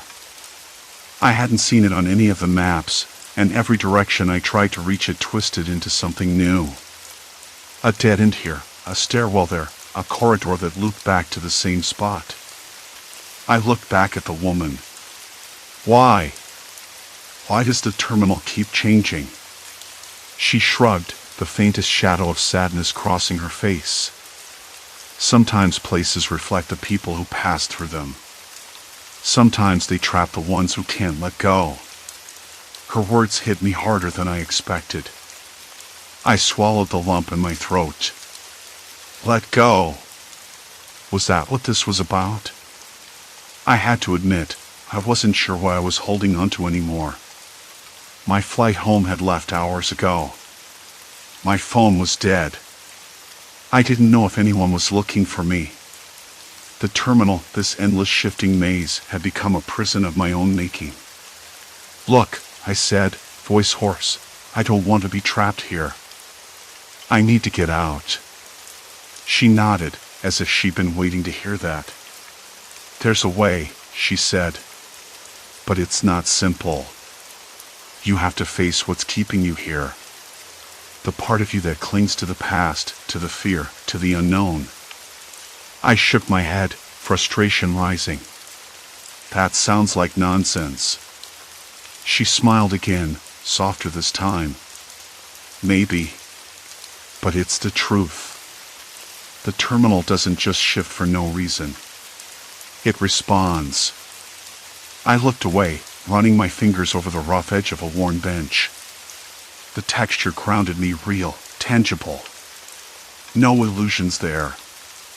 I closed my eyes and let the memories flood in, missed calls from my sister, the last conversation with my father before he got sick, the job I left behind in a messy pile of resignation emails and unreturned texts. Was I really trapped because I couldn't let go? When I opened my eyes, the woman was gone. I blinked, confused. Had she ever been there?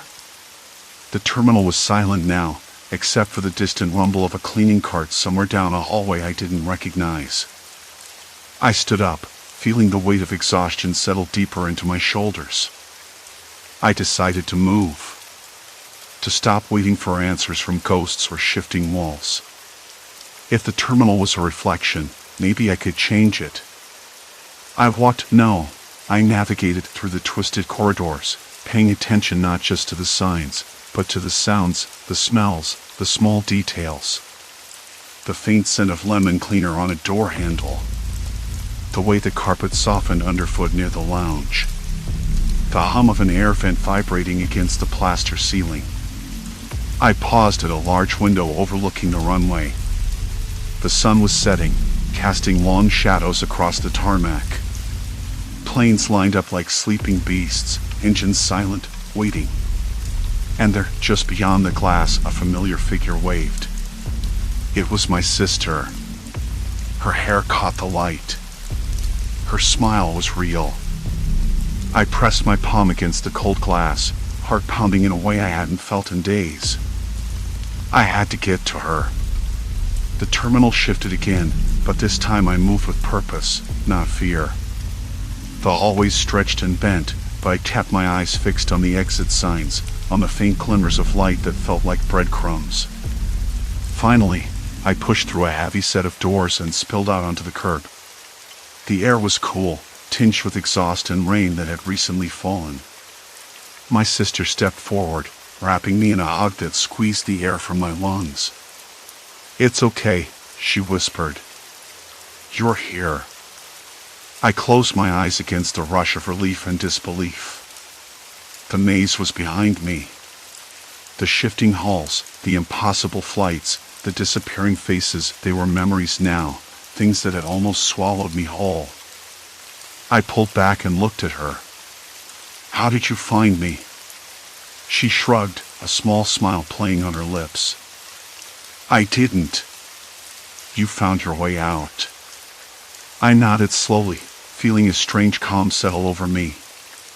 The terminal was still there, alive with its secrets and distortions, but I wasn't part of it anymore.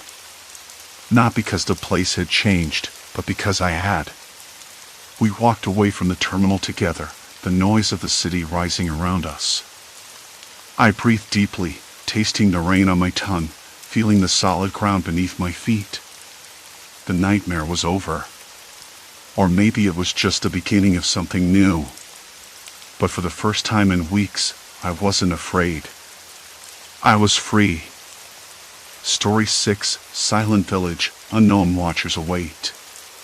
The road had a way of swallowing the light, especially when it curved through forgotten villages where even the sun seemed reluctant to linger. I was sitting in the back of the van, the windows fogged from my breath and the chill creeping in through the cracked glass. Outside, the houses leaned toward the narrow street, their peeling paint and shuttered windows like tired eyes closing in on us. The air tasted faintly of smoke and something else, maybe old wood or the sour tang of forgotten things. I pressed my palm against the glass, feeling the cold seep into my skin. What do you think, Liam? The voice came from the front, soft but sharp, cutting through the stillness. Sarah was sitting beside the driver, her fingers tapping a restless rhythm on her knee. I blinked at her, startled out of my thoughts. About the village? It's quiet. Too quiet. I tried to smile, but it felt thin, stretched over a knot growing in my stomach. Mark, the driver, grunted without looking back. They all are. Every place we've passed through. This part of the country's like a ghost town, but with people still living in the shadows. I nodded, though I wasn't sure what to say. I joined this little expedition on a whim, chasing a story for the magazine I worked with, something about rural life fading into obscurity. I thought it would be straightforward, meet locals, listen to their stories, take notes. Instead, it was turning into a slow unraveling of something I couldn't quite name. The van slowed, bumping over uneven stones as we reached the village square. A few figures moved in the distance, their faces obscured by hats and scarves despite the early afternoon. I caught Sarah's eyes in the rearview mirror. She was watching them too, her brow furrowed. I stepped out, the sharp scent of wood smoke greeting me immediately. The ground beneath my boots was uneven, a mix of dirt and scattered leaves. I could hear the faint drip of water somewhere nearby, steady and rhythmic. Behind me, the van's engine idled, a low hum against the heavy silence. Anything worth noting? Mark asked, eyes scanning the empty doorways. I don't know, I said, pulling my jacket tighter around me. It feels like they're waiting. Like they know we're coming. Sarah joined me, lowering her voice. You think they do? About us? I shrugged, but I had a creeping doubt. Maybe. You ever get the feeling that you're being sized up before a word's even spoken? Like your presence is already a story they've told each other? She nodded slowly. Yeah. Like they've got their own language, and we're just fumbling through the translation. We stood there a moment longer, until a woman appeared from a side alley. She was small, with sharp eyes that seemed to miss nothing. She glanced at us, then away, as if weighing whether to speak or vanish. You're not from here, she said plainly, her voice low but steady. No, we're passing through, I replied, trying for a friendly tone. Just curious about the village, the people. She looked at me longer, then shifted her weight and turned back down the alley without another word. Sarah frowned. That was cold. Yeah. I swallowed hard. Maybe they're not used to visitors. But then, as we started walking toward the cluster of houses, I heard Sarah's voice drop to a whisper. Did you hear about the car crash by the old mill? The one last month? I blinked. No. What happened? Before she could answer, Mark spoke from behind. Yeah, I know about that. Guy swerved off the road, killed a kid on a bike. Everyone's been quiet about it. Family's trying to keep it under wraps. I felt a chill, not from the wind but from the knowledge itself. It wasn't just the accident. It was how they all seemed to know exactly who was involved, what was said, who blamed whom, even though none of it had been in the news or anywhere outside the village. How do you know all this? I asked, glancing between the two of them. Sarah shrugged, but her expression was serious. We've been around. Longer than you think. Mark smirked. Or maybe we're just better at listening. I laughed nervously, but the sound felt hollow. There was something about their certainty, the way they spoke about these secrets as if they were facts carved into stone, that unsettled me. We moved on, passing a butcher shop with a faded sign and a door hanging slightly ajar. Inside, the air, cold and heavy with silence, was sharp with the scent of cured meat and something metallic. I noticed the floor was scuffed, the walls lined with old photographs, some faces I recognized from the village, others I didn't. Sarah leaned closer, pointing at one of the pictures. That's Tomas. Used to be the mayor's son. Found out he was stealing from the church collection box. They never talked about it openly, but everyone knew. I nodded slowly. Why keep it quiet? Because the mayor's still around, Mark said. And power's more dangerous when it's whispered about.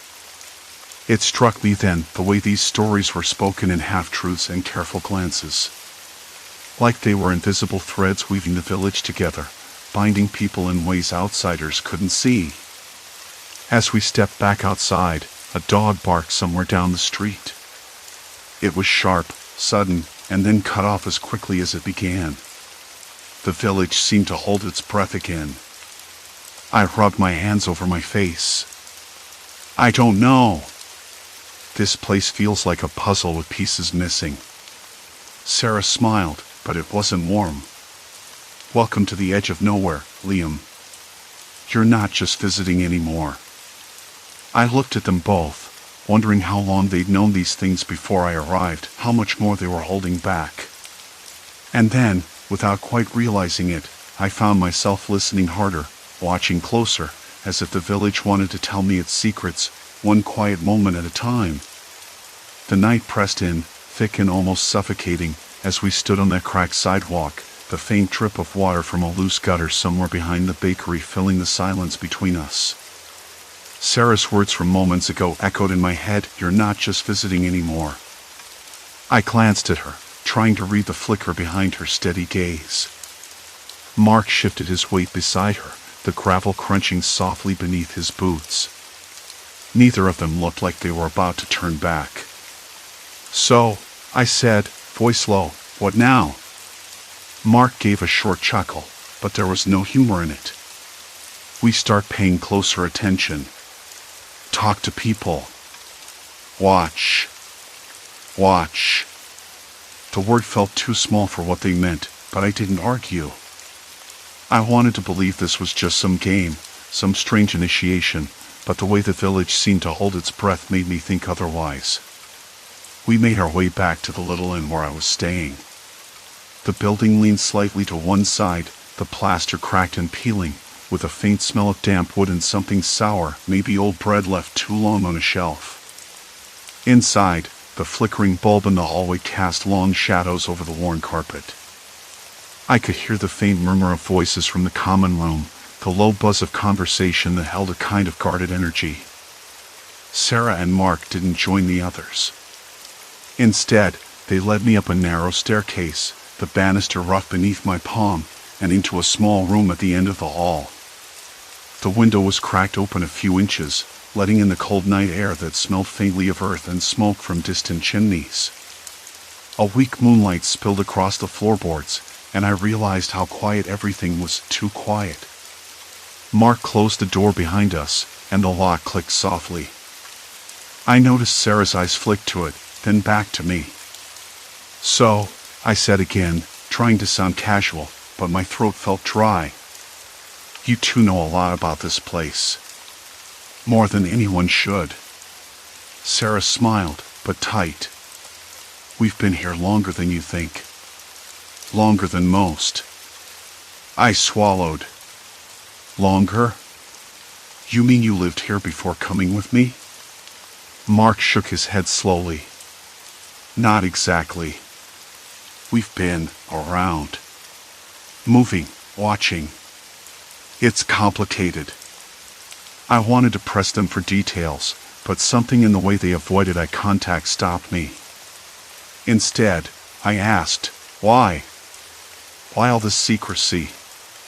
Why know these things about people? Sarah's gaze sharpened. Because knowledge is power. And power in this village isn't about the mayor or the council. It's about the stories people hide. The ones they pretend don't exist.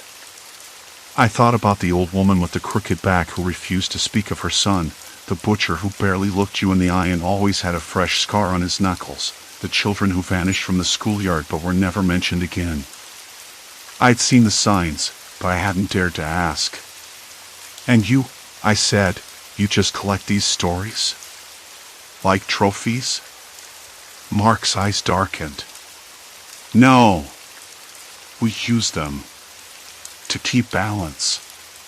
Balance. The word felt heavy, like a warning wrapped in a promise. I couldn't tell if I was being invited or threatened. I paced the room, the floor creaking beneath my steps. The smell of old paper and dust drifted from a small desk in the corner, where a stack of notebooks lay, their pages yellowed and edges curled. Sarah followed me, finally speaking in a quieter tone. Want to see? I hesitated, then nodded. She pulled out one of the notebooks, flipping it open to reveal neat, cramped handwriting. Names, dates, small symbols beside certain entries. Gossip, secrets, confessions, some from years ago, others just days old. This is how we keep track, she said. Not just facts, but the weight behind them. Who's indebted to whom? Who's afraid of what? It's all connected. I ran my fingers over the page, the paper rough and brittle. The weight of it settled on me. But how do you even get this? People don't just tell their darkest secrets to strangers. Mark's voice was low, almost a whisper. Because we're not strangers. Not really. We're part of the village, in ways you can't see. I looked up, searching their faces for some hint of explanation.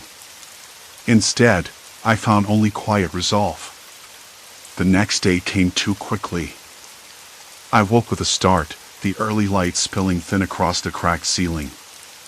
My head was heavy with questions I couldn't shake.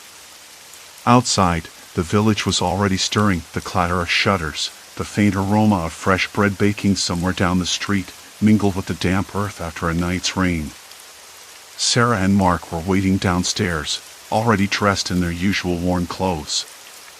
We moved through the streets like shadows, slipping past the few early risers who glanced at us briefly before turning away. The village felt smaller in daylight, but somehow more oppressive. Our first stop was the bakery where a thin, sharp-faced man named Tomas worked. I'd seen him in the evening, but now his eyes seemed colder, sharper. Sarah and Mark spoke to him in quiet tones. I watched Tomas's jaw tighten, fingers clenching and unclenching as they mentioned a name I didn't recognize. Later, as we walked on, I asked, "Who was that?" "A man with debts," Mark said. "More than money." "And Tomas?" "He's afraid of what will happen if those debts aren't paid." Afraid. The word settled like a stone in my stomach. I realized I hadn't felt the full weight of fear here, not yet. But now, seeing it in Tomas's face, it was impossible to ignore. We continued through the village, stopping at a small square where a group of women sat on benches, eyes flicking nervously as we approached. Sarah nodded to one, an older woman with deep lines etched into her face. "Maria," Sarah said softly. "Tell Liam about the boy." Maria hesitated, then leaned in, voice dropping. "Everyone knows the story, but no one talks about it. The boy." I felt a chill despite the sun growing stronger overhead. They spoke of a child who disappeared years ago, swallowed by the village's silence. What I hadn't realized was how many quiet tragedies like this were buried beneath the surface, each one a thread in the tapestry Sarah and Mark navigated daily. Later that afternoon, as we sat outside the inn, the wind picked up, rustling dry leaves and carrying the distant, hollow sound of a church bell. I could taste the grit of dust in the air and feel the rough plaster of the inn's wall beneath my fingertips. I looked at Sarah and Mark, their faces calm but unreadable. "I don't know if I can do this," I said quietly. "I'm not sure I want to." Sarah's eyes met mine. "You don't get to choose." "Not anymore." Mark added, "We're already part of this now, whether you like it or not." The weight of their words settled over me like a thick fog.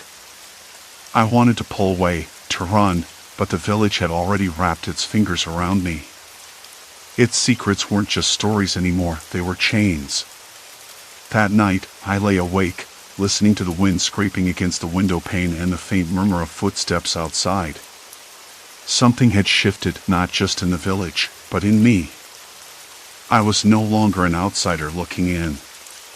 I was part of the story, and I wasn't sure I'd like the ending. The sun had dipped behind a jagged ridge by the time we left the inn's courtyard. Shadows stretched long and thin, crawling like fingers over cracked plaster and cobblestone slick with the day's dust. I could still taste the grit on my tongue, a dry, earthy tang that settled there like a warning. Sarah and Mark moved ahead with that same calm, purposeful stride, but I lagged behind, the weight of Maria's story pressing down on my chest. The boy, swallowed whole by silence, wasn't just a village ghost tale. It was a warning. Or maybe a threat. "I don't get it," I said, voice low, barely louder than the crunch of boots on gravel. "How do you know all this? The secrets, the tragedies. Nobody talks about them, but you..." I paused, searching their faces. "You act like you've lived here forever." Sarah glanced back, her eyes sharp in the dimming light. "We might as well have." Mark's mouth twitched, half smile, half smirk. "You think we just stumbled on this by chance?" "No, Liam. We're here because of what we know. What we can do with it." A shudder ran through me, like a sudden cold draft slipping under a door. The implication was clear, but I wasn't ready to say it outright. "What are you saying? That you're watching them? Controlling things?" Sarah's gaze flicked to the narrow street behind us, where the last light caught the peeling paint on a shutter. "Not controlling. Managing. Protecting. Or at least, that's the story we tell ourselves." I stopped walking. "Protecting? From what?" Mark shrugged, but there was a tension in his jaw I couldn't miss. "From themselves, mostly. Secrets like the boys don't just vanish. They fester. Poison the well. If you know where to look and who to talk to, you can stop it from spreading." Sounds like you're playing judge and jury. My voice cracked with disbelief. "Who gave you that right?" Sarah's face softened, just for a moment. "You don't get to question us anymore, Liam. You're part of this. Part of this." The phrase echoed in my head like a bell tolling a sentence. I could feel the line snapping behind me, the line I'd never crossed until now. No turning back. I glanced at them, caught the flicker of something unreadable in their faces. Determination? Resignation? Or maybe just the weight of knowing too much. We turned a corner and entered a narrow alley choked with shadows. The air smelled of damp stone and something metallic, faint but unmistakable. I swallowed hard. My throat felt raw, dry as sandpaper. Somewhere nearby, a dog barked once, sharp and sudden, then silence swallowed the sound. "Tell me," I said, voice rough. "Why me? Why drag me into this?" Sarah stopped, her hand brushing against the rough brick wall. "Because you saw what we saw. You asked the wrong questions. You didn't look away." I wanted to argue, to say I hadn't wanted to see anything, but the truth was heavier than any denial. I had seen. And now I was tangled in something that felt like a net tightening around my chest. Mark stepped closer, his voice low enough that only I could hear. "We have to finish this. There's no going back. Once you start pulling at the threads, the whole fabric unravels." The alley ended at a nondescript door, faded blue paint peeling away to reveal weathered wood. Mark rapped 3 times, slow, deliberate. The door creaked open a crack, revealing a pair of eyes that blinked cautiously, then disappeared. "Come in," Sarah said. Inside, the air was cooler, tinged with the faint smell of old paper and something faintly sweet, like rotting fruit. The room was cramped and dimly lit, lined with shelves heavy with files and notebooks. A single bulb overhead flickered, casting jittery shadows across the peeling wallpaper. A woman sat behind a cluttered desk, her hair pulled back tightly, eyes sharp and unblinking. She looked up as we entered, nodding slightly. "Liam," she said, "you're finally here." The sudden familiarity in her voice sent a strange pulse through me. "Do I know you?" She smiled, but it didn't reach her eyes. "You will. Everyone does, once they understand what we're doing here." Sarah stepped forward. "This is Dr. Elena Varga. She's the one who started it all." "Started what?" My pulse quickened. The room seemed to close in around me, the walls inching closer with every breath. Dr. Varga leaned forward, fingers steepled. "You've been watching, listening. That's good. But it's time you understand the full picture." I swallowed. "What picture?" She smiled again, this time thinner, sharper. "The truth about this village.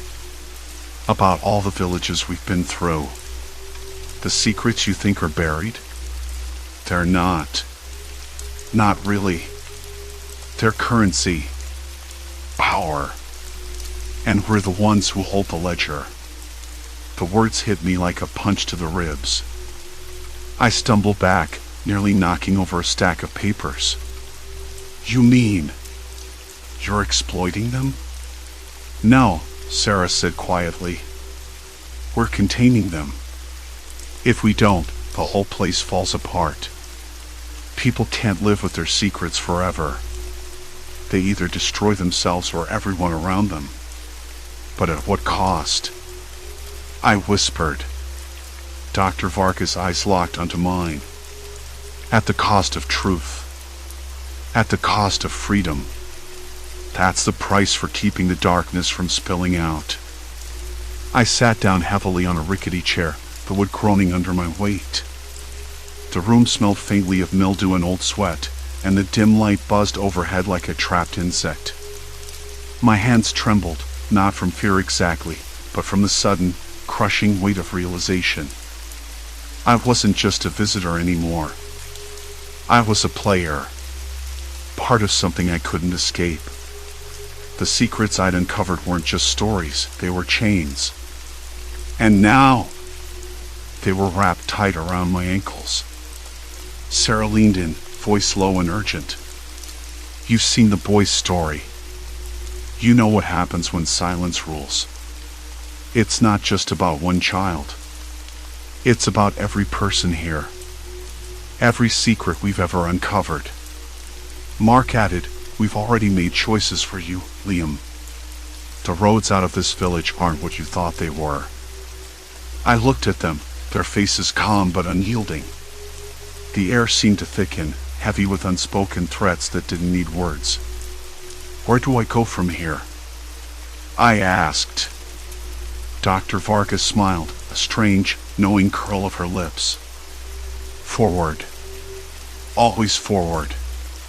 Because turning back means losing everything, including yourself." The distant church bell tolled again, its hollow sound echoing through the night like a grim reminder. Outside, the wind picked up, rattling the window panes with a cold persistence. I could taste the dust again, bitter and raw. No escape. No turning back. Only forward into the shadows they'd already claimed. My throat tightened. I wanted to speak, to protest, to demand answers. But the words caught in my chest, buried beneath a rising tide of doubt and dread. I wasn't sure anymore if I was the one watching, or the one being watched. The door creaked shut behind me, sealing the silence. And the secrets. I sat there, the rickety chair creaking under me like it might give way at any moment, and the silence felt thick enough to choke on. Sarah and Mark's words hung between us, heavy and unyielding. I wanted to ask more, questions spilling over like an unruly tide, but my throat clenched shut. Instead, I just stared at the buzzing light overhead, its flicker casting shadows that danced like ghosts on the peeling plaster walls. The room smelled of damp earth and stale sweat, a scent that seemed to cling to my skin and settle deep in my lungs. It reminded me of basements and forgotten places, the kind of smell that sticks with you long after you've left. My hands trembled again, this time not just from the weight of their revelation, but from the cold that was seeping into the room, wrapping around my bones. "Where do I go from here?" I repeated, my voice barely above a whisper. Sarah's eyes glinted in the dim light. "You don't get to choose. Not anymore." Her voice was calm, but the sharp edge beneath it sliced through me. Mark leaned forward, fingers steepled. "Every secret we've uncovered, there's a reason. It's never random. We're not just observers, Liam. We're the keepers. And you've been enlisted whether you like it or not." I swallowed hard. The room seemed to tilt, the walls closing in, the buzzing light flickering faster. I could almost hear the pulse of the village outside, a distant murmur of voices, the scrape of boots on gravel, the low bark of a dog somewhere down a crooked alley. "If I'm part of this," I said, voice cracking, "then what am I supposed to do? Walk around, pretending like I'm one of you? What if I don't want this?" Sarah's lips curled into something like a sad smile. "You won't get that choice. The village changes people, Liam. It's not just the secrets, it's the way they shape everything. The roads you thought were leading out, they're just lines on a map. The real paths are beneath the surface." I looked away, the weight of their certainty pressing down so hard I could barely breathe. I wanted to run, to disappear into the night air, but I knew better. I was already tangled in their web, every step forward tightening the threads. Mark stood, the chair scraping loudly against the cracked floor. "Come with us. There's something you need to see. Something that'll make the choice clearer." I hesitated. Part of me screamed to refuse, to slam the door and disappear into the darkness outside. But another part, curiosity, or maybe desperation, pushed me to my feet. Outside, the night was colder than I remembered. The moon hid behind thick clouds, and the village was a patchwork of shadows and faint lights flickering through grimy windows. The air tasted of wet earth and something metallic, like old coins or rust. Sarah led the way through narrow streets that twisted like veins, every step echoing softly. Mark was close behind, silent except for the occasional sharp inhale. I followed, my senses on high alert, Every sound amplified: the distant creak of a shutter, the rustle of dead leaves skittering across the cobblestones, the faint murmur of voices carried on the wind. We stopped in front of a house that looked like it had been forgotten by time. The paint was peeling, the porch sagging under the weight of years. A single light glowed weakly behind a cracked window. The air around it felt heavier, charged. Sarah glanced at me, voice low. "This is where it starts." I didn't want to ask what it was, but I couldn't look away. Inside, the air was thick with dust and the faint scent of something sharp, cleaning chemicals, maybe, or bleach. The floorboards groaned underfoot as we moved through a narrow hallway. The walls were lined with faded photographs, faces frozen in smiles that didn't reach their eyes. I recognized some of them from earlier conversations, people whose names I'd heard whispered in the village square. Then we came to a door, a simple wooden thing, but heavy, sealed with an old bolt. Sarah's hand trembled slightly as she undid it. The room beyond was small and bare, lit only by a single candle flickering on a rough table. On the table lay a collection of notebooks, their pages yellowed and edges curled. I stepped closer, drawn by the quiet intensity of the scene. "These," Sarah said, "are the records. Every secret, every lie, every truth we've ever uncovered." Her voice was almost reverent. I reached out, fingers hovering above the open pages. The handwriting was cramped, precise. Names, dates, descriptions, fragments of lives laid bare. I scanned a passage that detailed a scandal involving a respected elder, a long-buried betrayal that had rippled through the village for decades. "How do you know all this?" I asked, voice barely steady. Mark shrugged, a shadow crossing his face. "Because we live it. Because we've chosen to carry it." The room felt colder now, the candlelight flickering wildly as a sudden draft swept through. My skin prickled. I realized then that this wasn't just about knowledge, it was about power. Control. The secrets weren't just stories, they were tool, and Sarah and Mark held them like a shield. I wanted to pull away, to escape the suffocating weight of it all. But my eyes caught a name on the page, my own. A date, a place, a note in the margin. My breath caught. How could they have known? Why am I in here? I demanded, voice rising. Sarah met my gaze, steady and unflinching. "Because you're part of this now. Because the village doesn't let go." I stumbled back, heart hammering. My mind raced. Had I been watched from the moment I arrived? Had every word, every step been recorded and dissected? The silence that followed was unbearable. Then Mark spoke, voice low and deliberate. "You think you came here by chance? You think your questions were innocent? No! You were drawn here because we needed you." I shook my head, the room spinning.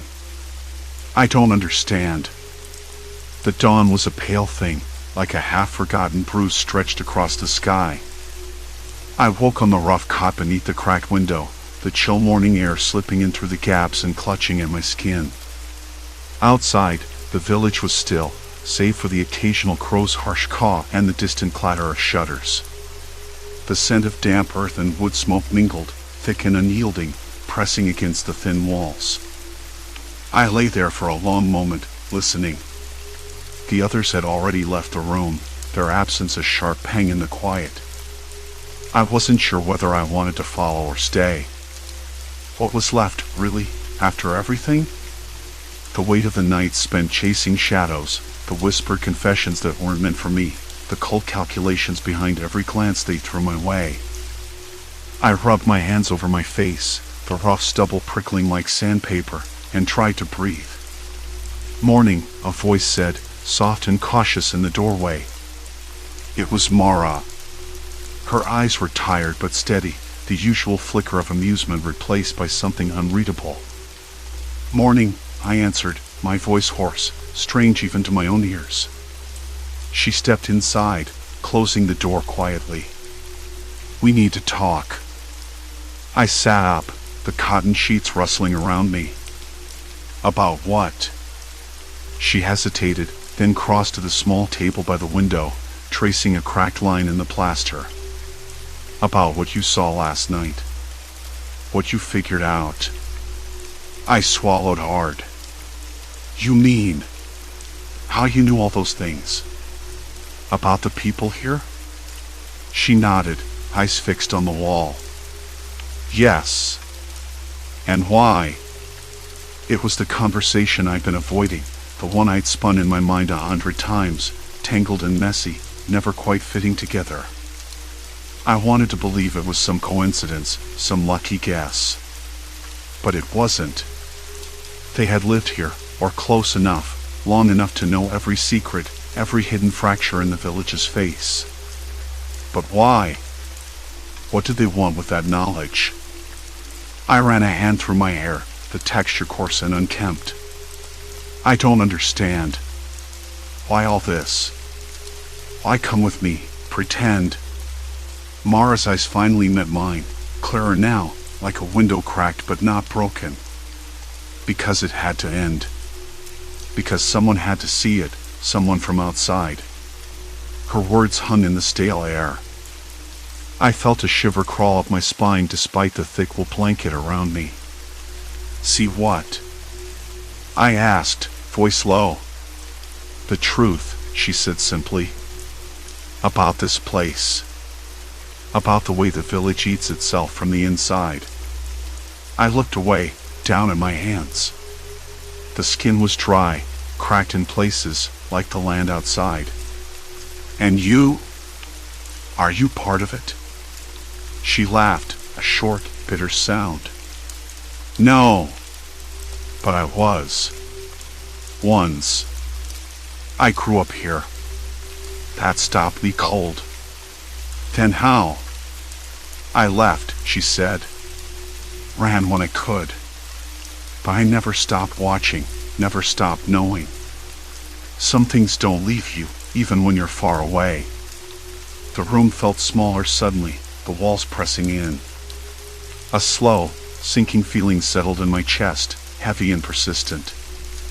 I thought about all the times I'd seen them smile, the way their eyes flicked to the villagers, like hunters reading a map only they could see. "Why bring me here?" I whispered. "Because you don't belong," Mara said. "You don't have the weight of this place on you. You're free. You see things without the blinders we grew up with. But more than that," she paused, biting her lip, "you're the one who can tell the story. Not us." I stared at her, the pieces falling into place with a slow, uncomfortable certainty. They weren't just travelers or friends. They were witnesses. Custodians of a kind of truth that was too ugly, too raw for the villagers to face themselves. And I was their messenger. "But what happens now?" I asked, the question feeling small and fragile. Mara shrugged, then stood. "Now, you decide. Stay and become part of the silence, or leave with the knowledge and break it open." Her words echoed in the room long after she had gone. I sat back heavily, the rough mattress creaking beneath me. The village outside was waking, the murmur of life beginning again, unaware of the quiet battle unfolding within its walls. I remembered the faces I'd seen, the old woman with her trembling hands, the young man who never spoke, the boy with the haunted eyes. Each one carried a shadow I hadn't understood until now. The truth was a weight I couldn't set down. It clung to me, a second skin, rough and unforgiving. I packed my bag slowly, the fabric stiff with dust. The others gathered outside, waiting without words. Mara's gaze met mine once more, steady and expectant. As we walked away from the village, the dirt road stretching ahead, I felt the burden shift. It wasn't just theirs anymore. It was mine. And whatever story I told, it would have to be told carefully, with the full weight of what I'd seen and heard. The sun climbed higher, casting long shadows behind us. The air smelled of earth and old secrets, and for the first time, I understood that some places never forget. They hold onto their stories like a promise or a curse. I didn't know where the road would lead next. But I knew this journey had changed me, made me part of something I couldn't unsee, something that would stay with me, like the faint echo of a whispered confession in the dark.